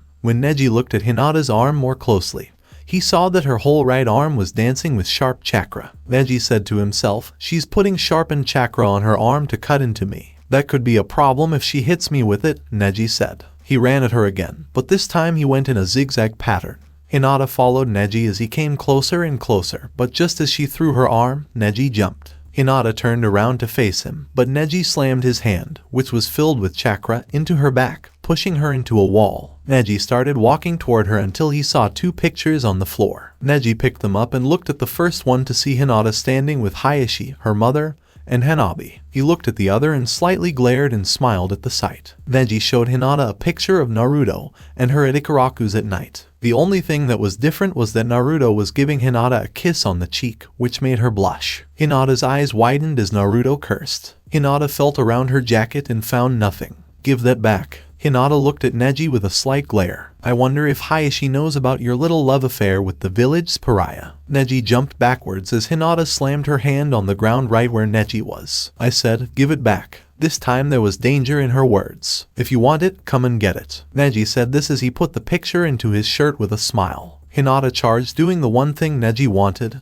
get angry. Neji dodged Hinata's thrusts and jabs, wanting to get her just a tad bit more angry. When Hinata pushed forward with both hands, Neji saw his chance. He ducked under Hinata's attack and threw his arms forward, nailing her in the stomach. Hinata coughed up a small amount of blood and was sent backwards. "You're doing the very thing I want you to." Hinata, getting anger. "The more angry you become, the more reckless you get. I just took my time and waited for you to make a mistake too bad." Hinata just looked at Neji and smiled. "What do you have to be happy about? I may have lost and you may have hurt me, but I still love you, Nason," Hinata said with a smile. But this seemed to only make Neji angry. "I don't know what I've done to anger you, but I still care about you. That's why I pity you, because you live your life full of anger." Neji saw red and charged, even with hate telling him the match was over. Neji came closer and threw his arm, but it never connected, as a purple hexagonal barrier appeared between him and Hinata. Neji looked up and saw Naruto already jumping down with his hands together in a tiger seal. "I think that's enough," Naruto stated as he walked towards Hinata. Neji ran at Naruto, but Naruto turned away and dodged Neji's attack. Neji then kept going toward Hinata. Neji turned and went to attack, but found himself unable to move. He looked down and saw the same black lines as before. Naruto turned around and with some labored breathing, he walked over to Neji and took back the picture and gave it back to Hinata, who was picking up her family picture. "I'm sorry," Hinata said with some tears. "I was supposed to keep the picture safe and not let anyone see it." Naruto just patted her shoulder and picked her up as some medics came by to take a look at her. "It's not your fault. I knew someone was bound to find out." Naruto smiled at Hinata. "But I guess we'll just deal with the problem when it comes," Hinata said, nodding her head. Kira and I followed her out of the room. "You know, you two were made for each other," Neji said as he applied some chakra and broke out of Naruto's seal. "You're both weaklings. I mean, look at you. You can barely use a Fuinjutsu without it consuming a great deal of your chakra." Naruto just chuckled and looked at Neji. "It's funny how you're calling us weak when Hinata nearly beat you," Naruto said as he watched Neji prickle up in anger. "And how I managed to dodge and then place a seal on you to paralyze you." Neji was about to charge, but calmed himself down and looked at Naruto with his calm and calculated eyes. "Sorry, but you're going to have to do a lot better than that to lure me in." Neji watched as Naruto shrugged and began to walk up the steps, but gave Hinata one last smile before she disappeared. "Naruto," Kakashi yelled out with a wave. "I just made it to see the last few seconds of Hinata's fight. I didn't know you two were going out." "That was the point." Naruto looked up at Kakashi. "What do you believe would happen if the village found out about Hinata and me?" Kakashi just nodded his head. "Not that it's any of my business, but how long have you two been together?" Kakashi watched as Naruto began to think back. "About 1 day before the team placements," Naruto said, leaning against the wall. "She was the only one besides Sarutobi and a few others who actually tried to help me through Iruka's death. She kept me from just curling up and dying, so I guess that's what brought us together." Naruto watched as Choji and Dasu's names came up, and after Asuma bribed Choji with barbecue pork, Choji jumped down to the arena ready to fight. Choji yelled, "Okay, mummy man. I'm going to beat you and eat as much pork as I can fit in my stomach. We'll see about that." Dasu lifted up his gauntlet arm and smiled under his bandages. Hade gave the go-ahead, and that was when Choji put his hands together. "Beika no Jutsu," Choji called out as he inflated like a balloon. Choji then sucked his head, arms, and legs into his inflated body and shouted, "Nikyuden Sencha." He quickly began to roll at Dasu at a high speed. Dasu jumped out of Choji's way and watched as he smashed into a wall, making a hole, but Choji turned and came rolling back at Dasu. Dasu jumped out of the way again and watched Choji crash into the wall. Dasu jumped right next to him and punched his inflated body, but with no effect. "This is sad," Dasu said as he brought his hand up with a tiger seal. "Goodbye." Suddenly, the entire arena was filled with a high-pitched screech. Everyone looked and saw Choji laying on the ground, completely disorientated. Hade named Dasu the winner as the mummified man walked up the steps. Rock Lee, at this point, was bouncing off of his feet in excitement as he knew his turn had come. His name and Gaara's appeared on the monitor. Gaara vanished in a swirl of sand and reappeared on the arena floor, looking at Rock Lee. Gaara said with no emotion, "Come on, let's get this over with." "Yes, I can now show my springtime of youth." Rock Lee jumped into the air with excitement. Gaara kept an emotionless face as he watched the excitable ninja jump and land in front of him. Gaara looked from Lee to Naruto with a murderous glint in his eyes. Hade looked at both of the participants and raised his arm upwards. "Begin," he said, and watched as Lee went right at Gaara. Lee punched Gaara in the face, but a wall of sand rose up between them. Lee turned on his feet and tried to deliver a swift kick to Gaara, but that was also blocked by the sand. Gaara looked at Lee and the sand lurched at him, trying to ensnare him. Lee began to jump backwards, trying to avoid the sand, but the sand was faster. It slithered underneath Lee and made him slip. When Lee looked up, he saw a wave of sand falling towards him. The sand hit the ground and exploded, but when the sand moved, Lee was nowhere to be seen. Gaara looked around until he saw his sand rise behind him to protect him. Gaara turned and saw that Lee had tried to punch him. Gaara watched as his sand swung Lee at the wall, but Lee spun around and landed on his feet. Lee pushed off the wall and launched himself toward Gaara, leaving a small crater behind. Lee stopped as a wall of sand came at him, and he was forced to evade. Lee jumped onto the giant pair of hands on one side of the arena and looked at Gaara, who stared right back. Lee looked at Guy and asked, "How can I hit someone who can't be hit from any direction?" Guy nodded, which made Lee smile. "All right." Lee jumped and took off his orange leg warmers, revealing weights on his legs. Temery laughed at the thought. Does he think that if he loses a little weight, he'll be able to get through Gaara's sand? Lee took off the weights and let out a sigh. "Now it's much easier for me to move around," Lee said as he dropped the weights. Everyone watched them fall, but when they hit the ground, everyone got the biggest shock of their lives. As soon as the weights hit the ground, they made 2 holes and made the ground shake a little. Gaara watched Lee until he was no longer there. Gaara looked around for Lee, but all he saw was Lee's fist moving faster than his sand could keep up. He looked around and saw that his sand was moving up and down and had fist-sized holes in it in different places. Gaara looked around for Lee until he saw a shadow above him. Then the sand stopped moving. When he looked up, he saw Lee spinning like a top, but before Gaara or his sand could react, Lee delivered an axe kick to the top of his head. Gaara was sent skidding backwards with some blood dripping from his head. Kankuro thought, "That can't be. Gaara is hurt." Lee smiled and looked up at Guy, who nodded his head again. Lee began to unravel his bandages until they touched the ground. Lee then ran at Gaara and began to run circles around him. Gaara looked at the blurred images of Lee until he was kicked in the jaw. Gaara was thrown into the air, but not very far. Lee glared a little and began to kick in rapid succession. But right when Gaara was at the right altitude for the move Lee was about to perform, pain shot through Lee's body, causing him to wince. Gaara saw this and started to spill out some sand.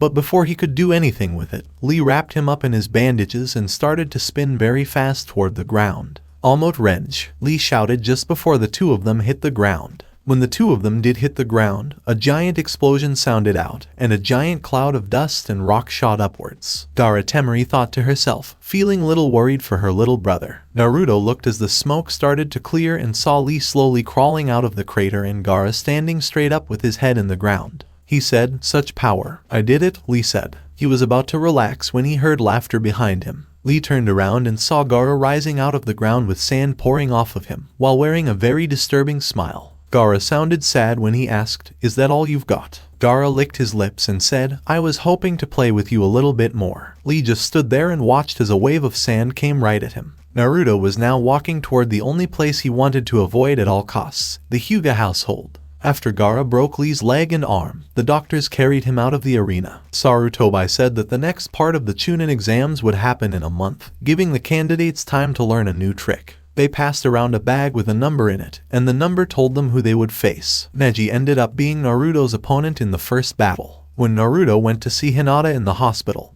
he saw 2 Hyugas standing guard. Before Naruto could turn around, Hayashi came out with a serious face. He seemed to be glaring at Naruto when he looked at him. "We need to talk," Hayashi told the guards. Hinata was looking guilty when Naruto entered her room. As Naruto entered the room, he said, "Your father seems nice." Hinata saw Naruto and smiled. Hinata watched as Naruto sat down next to her and said, "He wasn't happy about keeping our relationship a secret. He wanted me to tell him what happened between us," Hinata said after looking away from Naruto for a moment. "I'm sorry, I should have kept the photo hidden. I told you it was okay," Naruto said, leaning back in his chair and smiling. "Besides, I wanted you to keep the picture with you so that if you ever got into trouble, you could always look back and remember that day." Hinata blushed a little and smiled. Hinata looked worriedly at Naruto and said, "Listen, I have to go. Your father wants to talk to me." "Don't worry, I'll be careful," Naruto said. He moved closer and kissed her, then left the blushing Hyuga alone. Naruto got to the house's front door and saw 2 Hyuga guards standing in front of the gate. One of the Hyuga guards spoke before Naruto could.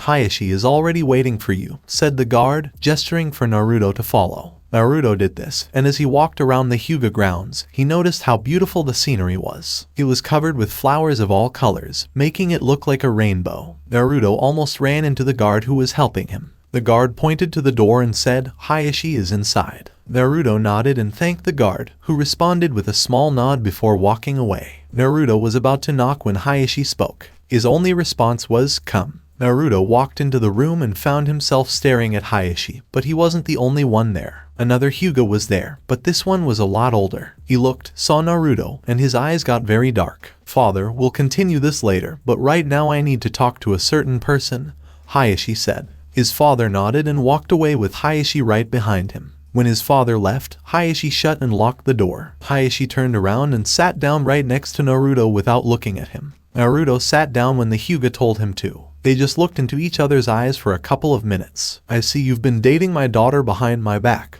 Hayashi said, looking angry and disappointed. "Could you tell me why you didn't inform me?" "Hayashi-sama, we wanted to tell you," Naruto said with care. "But between missions and Chunin exams, we didn't have time." "I see, but why didn't you ask me for permission to date her?" Hayashi asked, watching Naruto just look at the ground. "I'd like to know when you started dating her." Naruto looked up. "One day before team placements," she said, and Hayashi's eyes widened for a second. "Then Hinata started training harder," Hayashi thought. "Again, I ask why you didn't ask my permission." Hayashi activated his Byakugan and said, "I guess I just forgot. Between my missions and trying to keep this a secret, I just didn't have time to come talk to you," Hayashi said. The fact that Hayashi kept his Byakugan active made Naruto a little nervous. "Hayashi-sama, why are you looking at me with you Byakugan?" "Because I'll know when you're lying," Hayashi said in a threatening way. "I don't know what you did to Hinata, but you said that the day you started dating her, she started to train harder and her confidence went up a lot. From what I've seen, you haven't been lying to me since we started talking. And Hinata told me the same thing, so I believe you. That is the only reason I'm letting you keep seeing my daughter." Hayashi just kept looking at Naruto without blinking. Hayashi watched as Naruto slowly nodded his head. Hayashi turned back to his papers, but Naruto thought he saw a smile on the Hyuga's face. "Right?" Naruto got up and walked to the door, but before he left, he said one last thing. "Hinata is lucky to have a father who cares about her as much as you do," Hayashi told Naruto.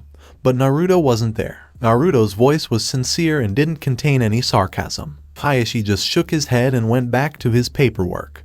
But he took a quick look at a picture of his wife Hinata, himself, and Hanabi smiling. "Take care of her, Uzumaki," Hayashi was thinking. "Nami no Kuni." Tezuna was laughing with a group of people, including Haku, about how successful the bridge was when two strangers wearing black cloaks with hoods came across the bridge. "Welcome, how can we help you?" asked Tezuna, smiling. The two people smiled at each other as they looked at each other. "We're surprised you don't remember us," they said. Tezuna didn't understand what they meant. "At the very least, you can help us find a man who used to live here." Tezuna looked at Haku, who was slowly putting his hand on his senbon, and said, "Oh, and who would that be?" "We're looking for one of the Achida," I said. Tezuna's eyes got big, and that was all Haku needed. He flew through hand signals, and before the two could react, they were frozen up to their necks. The sudden cold was strong enough to make them lose their hoods. Tezuna rubbed his eyes because he wasn't sure if what he was seeing was right. "Do you finally remember us, Tezuna? If not, let's meet again."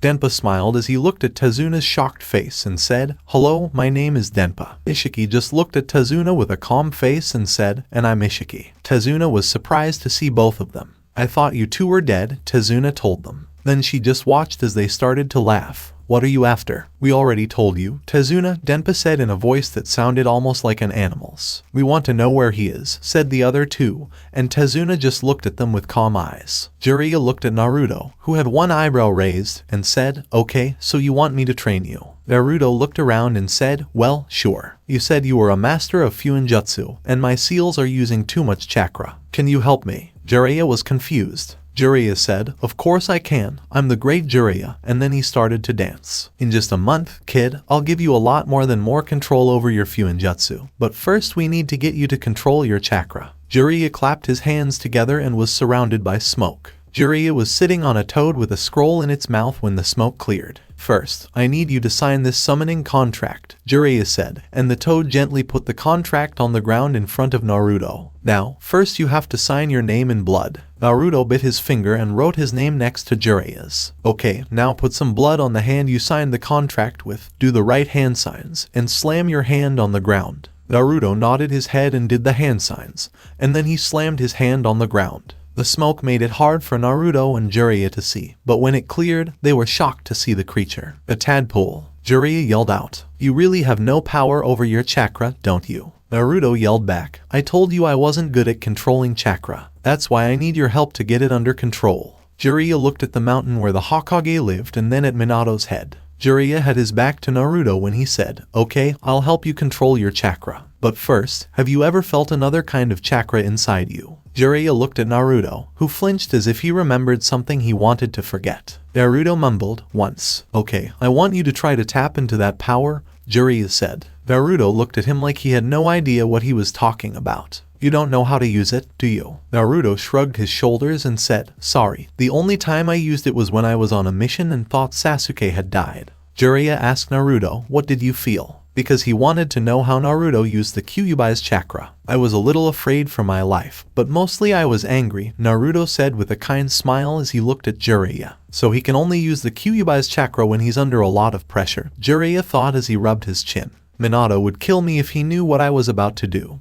But I have no choice. If I can get Naruto to tap into Kyuubi's chakra on his own, he will be safer." Jiraiya signaled for Naruto to follow him, and Naruto did. Jiraiya stopped in the middle of the forest after a few minutes of walking. "Why did we stop?" Naruto asked. Jiraiya turned around and looked Naruto in the eyes. "I'm going to make you use that other power. Only then can I help you more," Jiraiya said. Before Naruto could answer, he flicked his forehead with a finger. Naruto was sent flying through the trees and leaves until he was above a chasm filled with sharp rocks. As he fell backwards into the unknown bottom of the chasm, Naruto thought, "SHT." Naruto took his right hand apart to show his wind seal. But when he tried to use it, nothing happened. "I put a seal on you so you can't use your seals," Jiraiya's voice said. "The only way out for you is to use the other chakra and then the Kuchiyos no Jutsu." Jiraiya watched as Naruto focused some of his chakra into his hand and tried to grab one of the rocks, but his hand just slid right off. "It doesn't matter how well you control your chakra, you can't hold on to the slippery rocks." Naruto gritted his teeth, knowing he was in trouble. Naruto closed his eyes and braced himself for the impact that he knew was coming. When he opened his eyes, he saw a large hallway with water up to his ankles. He heard something coming from the dark, so he went to check it out. When Naruto finally got out of the hallway, he saw a huge cage with a sign that said seal in kanji. Soon, two red eyes appeared in front of Naruto. "Come closer." Even though his instincts told him not to, Naruto moved toward the cage. But as soon as he was close enough to touch the bars, a giant clone was thrown at him. Naruto stumbled backwards to avoid getting hit by the huge claw. When Naruto stood up, he heard the big fox growling in anger. Kyuubi growled, "Damn it, if it weren't for this seal, I would be eating you right now." He was clearly upset about the situation. As Naruto looked at the gate, he thought, "Seal. I see now that that small piece of paper is like the padlock and the main seal is like the gate." Kyuubi got down on his knees and looked Naruto in the eye. "What do you want, pathetic bearer?" Naruto just raised an eyebrow and frowned. "So you're the Kyuubi," Naruto said. Kyuubi leaned back as if it had been hit. But before the great Biju could speak, Naruto said, "So you're the Kyuubi. Look, I know we could stay here and argue for a while, but the truth is that we don't have time. Now give me your chakra before we both die at the end of this chasm, or I could just walk into that cage and beat it out of you," Kyuubi said with a growl that turned into a smile. "You have guts, I'll give you that," Naruto said as he watched red chakra flow out of the cage and around him. "As a reward for getting this far, I'll give you my chakra." The chakra hit Naruto, and Naruto opened his mouth in a silent scream before being pushed out of his mind. "He acts like you do, Kushina," Kyuubi growled as he said the name. "But I'll be damned if I let another Uzumaki take control of me." When Naruto opened his eyes again, he saw that the chasm was still dark.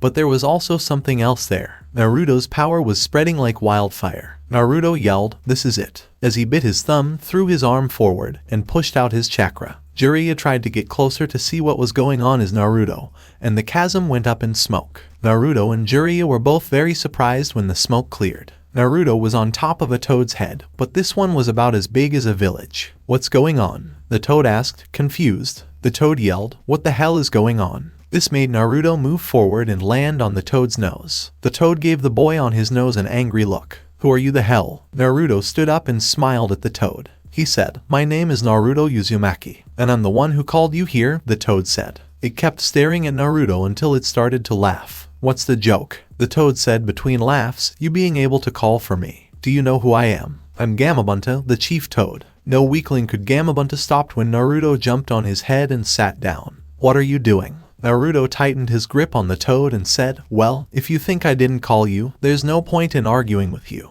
But the truth is that you and I are the only ones in this deep, dark chasm. So unless you want to stay down here and argue, let's get out of here." Gamabunta opened his mouth to argue, but a quick look around showed him how bad their situation was. Gamabunta grabbed the rock as tightly as he could before jumping. The force of the jump hit Naruto hard, and he almost lost consciousness. Jiraiya jumped back as he saw Gamabunta nearly crush him, but before he could get away, he heard Gamabunta's voice. Gamabunta's loud voice made the trees shake as he asked, "Jiraiya, why did you call me to that horrible hellhole?" Jiraiya turned around and smiled nervously. Jiraiya pointed at Naruto and said, "Well, you can see I didn't call you." "He did," Gamabunta said. Instead of laughing, Jiraiya jumped out of the chief toad's hand. Gamabunta yelled, "There's no way a spoiled brat like that could have called me." But then he saw that Naruto was still on his head. Gamabunta looked up to see what he was doing and saw Naruto just chilling out on top of his head. "What are you doing?" Naruto looked at Gamabunta and pretended to rub his eyes like he was trying to wake up.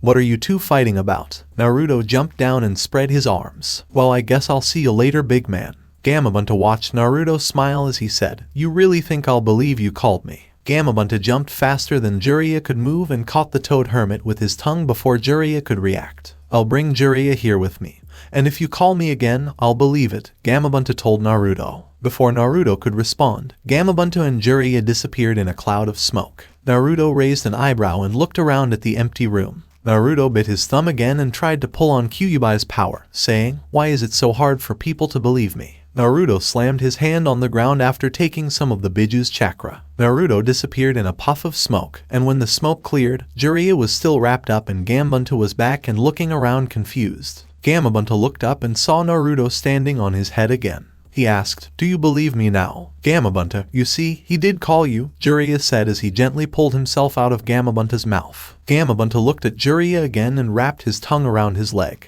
Gamabunta slammed Jiraiya to the ground, and Jiraiya looked down. Gamabunta looked down at Jiraiya, who was seeing stars at the moment, and said, "But it's still your fault that you gave him the summoning scroll. Okay, brat, you called me. Big deal. If you call me again in this situation, I'll hurt you." With that, Gamabunta disappeared in a puff of smoke, leaving Naruto to land on his feet. Naruto walked over to Jiraiya and gave her a smile. Jiraiya glared at the blonde. "So, what's next?" Naruto asked, just as Jiraiya punched him in the face. "Hey, don't get mad at me, because you gave me the summoning contract." "Yes, but you're the one who called Gamabunta." Jiraiya ran at Naruto to hurt him, but an ANBU appeared between them and stopped him. The fox-masked ANBU looked at Naruto, who just stared back, confused. "The council wants to see Naruto Uzumaki right away." When Naruto and Jiraiya walked into the council room, everyone stopped talking. Jiraiya looked at Sarutobi with a confused expression, and Sarutobi just shrugged. "Okay, council, tell me why you called this meeting," Sarutobi said when he saw one of the civilian council members stand up. He said, "We're here to talk about Naruto Uzumaki's special situation." But when he looked at Naruto, he was smiling, but Naruto could tell he was mad at him. "Yes, the situation is that he is the Jinchuriki of." Sarutobi was cut off by his old friend and rival. "That's not it." Danzo stood up and looked at Naruto with his one eye before quickly turning away. "We're here to talk about his role as the last member of the Uzumaki clan." Jiraiya glared at Danzo as Sarutobi clenched his teeth. "Sarutobi, what made you think you could hide this from the council?" "Okay, so what does the council want to do with Naruto?" Sarutobi asked. She looked around, but only Danzo stood up. "I think the boy would be safer if you were taken and watched around the clock," Danzo said, looking again at Naruto, who glared at the Warhawk. Some of the council members nodded their heads in agreement. "I also think it's about time that he gets the right training in his specialty until he can better protect himself. His movements outside the village should also be limited." "He's still after Naruto," Sarutobi said as he clenched his teeth. Sarutobi said, "I'm afraid I can't let that happen." Almost as soon as she said this, the council got very angry. Danzo turned his attention back to his rival and said, "It's clear that you don't understand what's going on here, Sarutobi. There are a lot of people who would love to get their hands on the last Uzumaki, and the fact that he is the Jinchuriki to the Kyuubi makes it even more tempting. If we let him wander around without proper training, he will be easily captured or killed. I could take him and give him all the training he would need to survive outside these walls." Before Sarutobi could answer, someone else did. Everyone looked at Naruto, who was leaning against a wall and making a mean face. Naruto looked at each member of the council who was just watching him and said, "I've been on my own for years, trying to survive without anyone's help. What makes you think I need your help now? You don't care about me as a person. The only reason you care about me is because of what I am. I'm Naruto Uzumaki, the last surviving member of the Uzumaki clan, and the Jinchuriki of Kyuubi no Kitsune.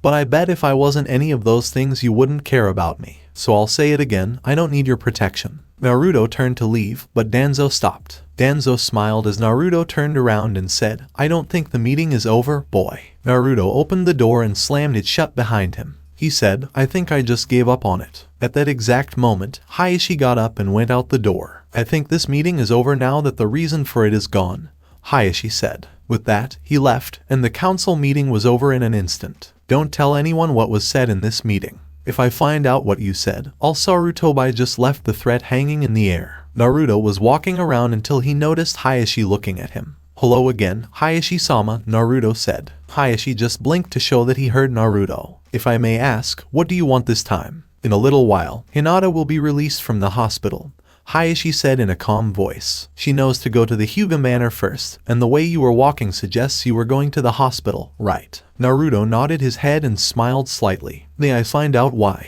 "Well, I wanted to know how she was doing." Hayashi's eyes narrowed a little bit. "I wanted to walk her back to the Hyuga Manor and then ask you something." "Well, I just saved you the walk, so ask your question." Hayashi saw Naruto rub his hands together in a slightly nervous way. Naruto finished by looking Hayashi in the eyes and saying, "Hayashi-sama, I want to ask permission to take your daughter Hinata on a date." Hayashi looked at Naruto from top to bottom. Hayashi watched as Naruto nodded his head and said, "I see you're asking permission this time. She's going to rest and talk with me at the manor until 6, and then you can pick her up. But she has to be back at 7:30 and not a minute later, understand me, boy?" Naruto remembered what he and Hayashi had said before and nodded his head. "Good, now run away again, I have other things to do." Naruto bowed and ran away with a smile on his face, thinking about where to take Hinata. Before the guards stepped in front of him, Naruto was walking toward the Hyuga Manor. Naruto looked at both of them and said, "I'm allowed to take Hinata Hyuga out on a date." "Ask Hayashi-sama if you don't believe me," Naruto said, pointing behind them. When the two turned, they saw Hayashi looking at them. Both of them bowed deeply to Hayashi, but all he did was point for Naruto to follow him.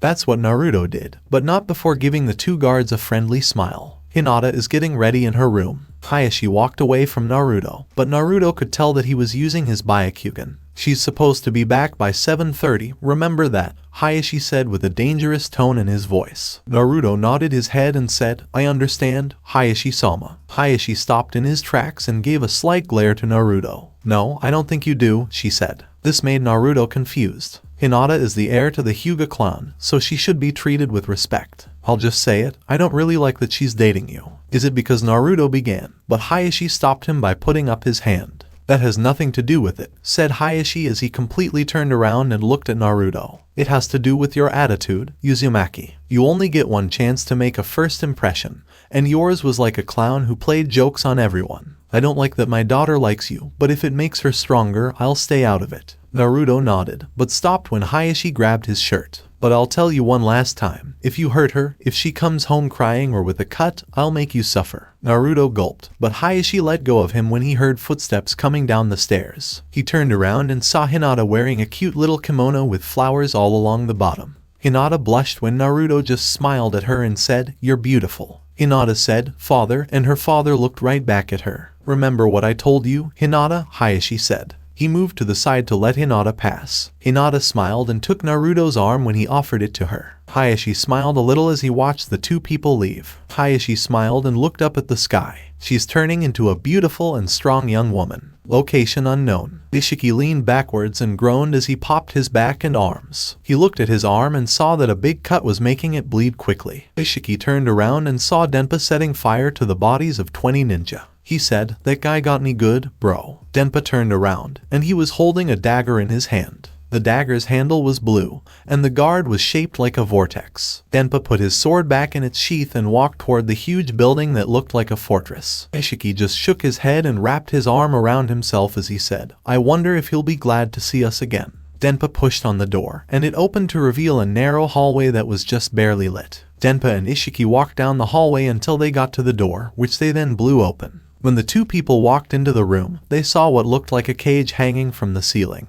It was made of steel chains and had seals all over it. Wow, they really don't want him out, do they? Ishiki grunted and ducked as a huge sword came swinging at his neck. When Ishiki and Denpa looked up, they saw a huge man swinging a sword that was bigger than both of them put together. "You killed my friends and tried to set a prisoner free," the man said as he lifted his sword easily. "The punishment is death." The man charged, but before he got within a few feet, a very long blade shot out of Denpa's clothes and nailed the man in the chest. Denpa's only response before the man passed out was, "You should talk less and attack more." Denpa looked at his brother and gave him a sign to go on. Ishiki walked to the middle of the room and threw a tagged kunai at the cage. When the kunai hit the tag, it started to glow and spread along the kunai and around the cage. The chains broke suddenly and without warning, and the cage fell. Ishiki took a step back and watched as the cage fell to the ground, making a hole. The seals around the cage started to leave one by one until there were none left. Ishiki moved forward and opened the door, revealing a black-haired man with blue eyes who was chained to the cage's wall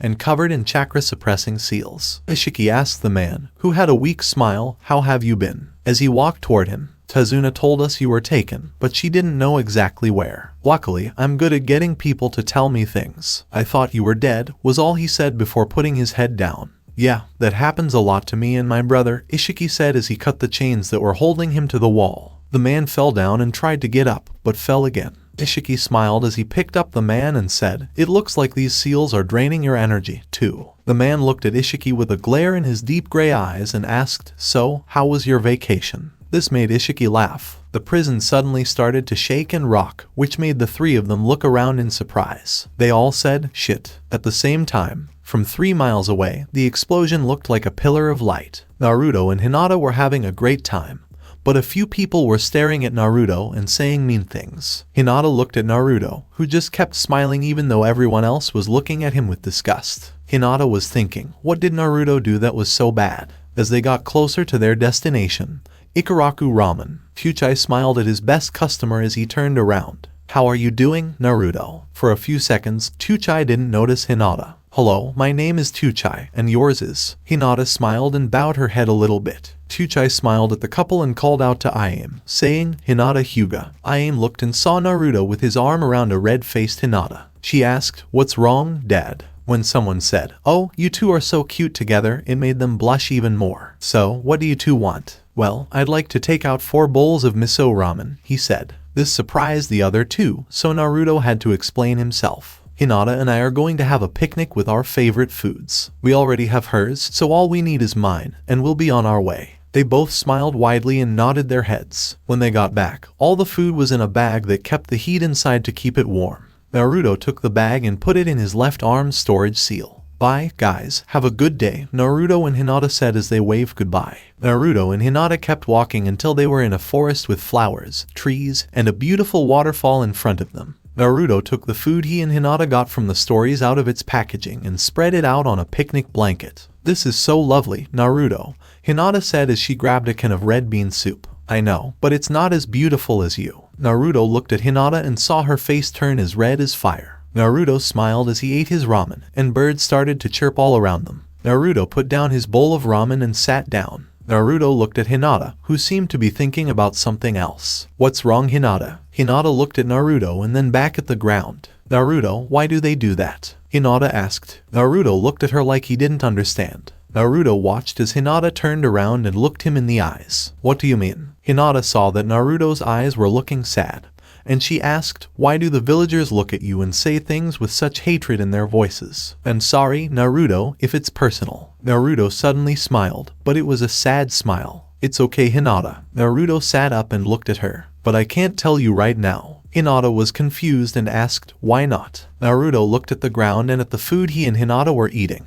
"Because I don't know how to say it yet." There were only 2 bowls of ramen and some cinnamon buns that were still wrapped up. Naruto looked up at the sky and saw that it was getting late. Naruto looked at Hinata and saw that she was sad. He said, "Come on, it's time to go." Hinata nodded and got up. "I promise we'll go out again, but right now I think I need to earn your father's trust." Naruto put everything back in his arm and grabbed Hinata's hand as she rested her head on his shoulder. Naruto and Hinata just made it to the Hyuga Manor in time. Naruto kissed Hinata and said, "Good night, Hinata." He then pressed something into her hands. Hinata's father was just leaving the house when Naruto turned around and waved to her. Hayashi narrowed his eyes as Naruto smiled like a fox. Cutting it close, Uzumaki. Hayashi looked at Hinata and saw that she was holding a piece of cloth around a round object. "What did he give you, Hinata?" When Hinata opened the bag, she was so happy with what she saw that she squealed. "He gave me the cinnamon buns we didn't eat," Hinata said. She held up the cloth, and sure enough, there were 4 cinnamon buns. "So he did," Hayashi said. He reached out, broke off a small piece of the bun, and ate it. "It's not poisoned." Hayashi turned around to make sure his daughter didn't see the smile. Hinata wasn't sure that her father liked cinnamon buns. He liked them, but maybe not as much as she did. Hinata poked her father to get his attention, then gave him one of the cinnamon buns. "This is what you get for letting Naruto go out with me," Hayashi said as he took the bun and smiled as he watched Hinata walk away. Jiraiya came out of the woods with a sly grin while Naruto was sitting on a rock. Jiraiya snapped out of his daze and glared at Naruto. "What did you do this time, Iro-sensei?"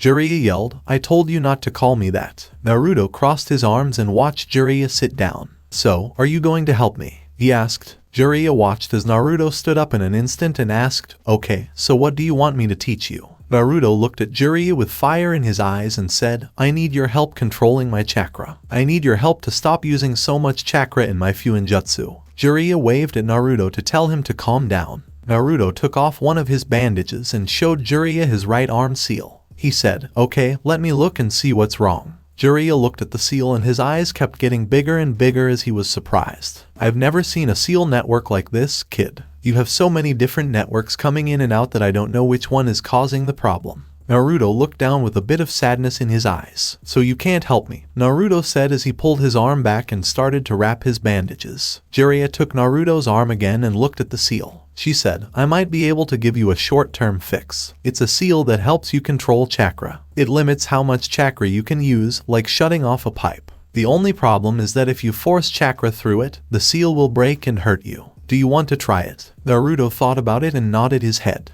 Jiraiya nodded his head and got to work drawing the seals on Naruto that were needed. Jiraiya thought, "This is definitely dirty work," as he had Naruto take off his shirt to show his bandaged torso. If only Kushina were here, she could tell us what Naruto is doing wrong. "I may be a seal master, but I still don't know how the Uzumaki do seals." After 1 month, all of the finalists were in a big arena waiting for the signal to fight. But Sasuke wasn't there yet. Then, Kankuro left for an unknown reason, and Dasu disappeared, which caused the judges to change the order of the fights a little. Now, Sasuke was fighting Shino, and Gaara was fighting the winner of the fight between Shikamaru and Temari. Genma looked around at the group and said, "Okay, it's time to start." Naruto asked, "What about Sasuke?" With an eyebrow raised, Genma looked at the crowd and said, "If he isn't here by the time his match starts, he loses his match." "Naruto Uzumaki will fight Neji Hyuga in the first match," the announcer said. The crowd cheered. Neji took a step back and smiled at Naruto as he looked at him. Neji saw Naruto just shake his head with a frown and say, "It's fate that I'll win. I'm sorry to say, but I don't believe in fate." Naruto just moved his neck around, popping it. "I believe that you make your own choices and take your own path. That is why I'll be Hokage one day." "You're crazy, Hokage. Someone like you will never be Hokage." Naruto's eyes hardened as he looked at Neji as he took off the bandages on his arms and neck. "So you're really going to try your Fuinjutsu on me, huh?" Naruto didn't answer. He just got into a good taijutsu stance. "If you want to fight me in close combat, you must really want to lose," said Sasuke. Naruto didn't answer. He just waited for the signal to start. "Begin." Genma jumped back and watched the two go at each other. Naruto shot forward and went straight for Neji. Neji smiled and lowered himself into a soft fist stance. Neji lunged at Naruto's face when he got within a few feet, but Naruto turned on his heel and dodged the attack. Neji turned and saw Naruto's hand reaching for him, and panic gripped Neji's heart as he dodged, narrowly dodging the hand. Neji backflipped out of Naruto's reach and glared at the blonde, who gently lowered his hand. "It would seem you learned to avoid getting touched by me." Naruto watched as Neji glared at him. "But avoiding me is just as dangerous," Naruto said. He reached for his left arm, and the giant shuriken came out in a puff of smoke. Neji smiled when Naruto swung the shuriken over his head. It looks like you need to work on your aim, Neji said as he watched Naruto smile, which made him feel cold to the core. Naruto made a seal with his hands to say, I didn't mean to hit you. Fuinjutsu, Hisemarashi Renda. Neji watched as the shuriken started shooting out hundreds of kunai, but he quickly dodged them and kept smirking at Naruto. I wouldn't smile. This made Neji confused until the kunai exploded and cage bunchins appeared in their place. He made cage bunchins into kunai and put them in the shuriken, Neji said. When he looked around, he saw that only 20 of the kunai were cage bunchins. I don't have a choice, Naruto said as he watched Neji start to spin like a top and let some of his chakra out. Hakish Kaiten. Suddenly, Neji was surrounded by a dome of spinning chakra that sent all the clones flying backwards and then destroyed them. Neji stopped spinning and laughed when he saw Naruto's surprised face. This is the absolute defense of the Hyuga clan, you cannot win. Naruto bit his lower lip and looked on with frustration. Shit, I didn't think that the Hyugas would have something like that. Naruto began to think as he dropped into a defensive stance. But just because it's strong doesn't mean it can't be stopped, Neji said to Naruto as the two of them seemed to be looking at each other. If I get too close, I run the risk of getting caught with that paralyzing seal, Neji thought as he tried get around Naruto. But if I get too far away, I can't attack and he can blast me with his seals. I'm going to have to go in fast, it is my only option. Neji tightened his gentle fist stance. Hayashi leaned forward in shock as he recognized the stance Neji was in.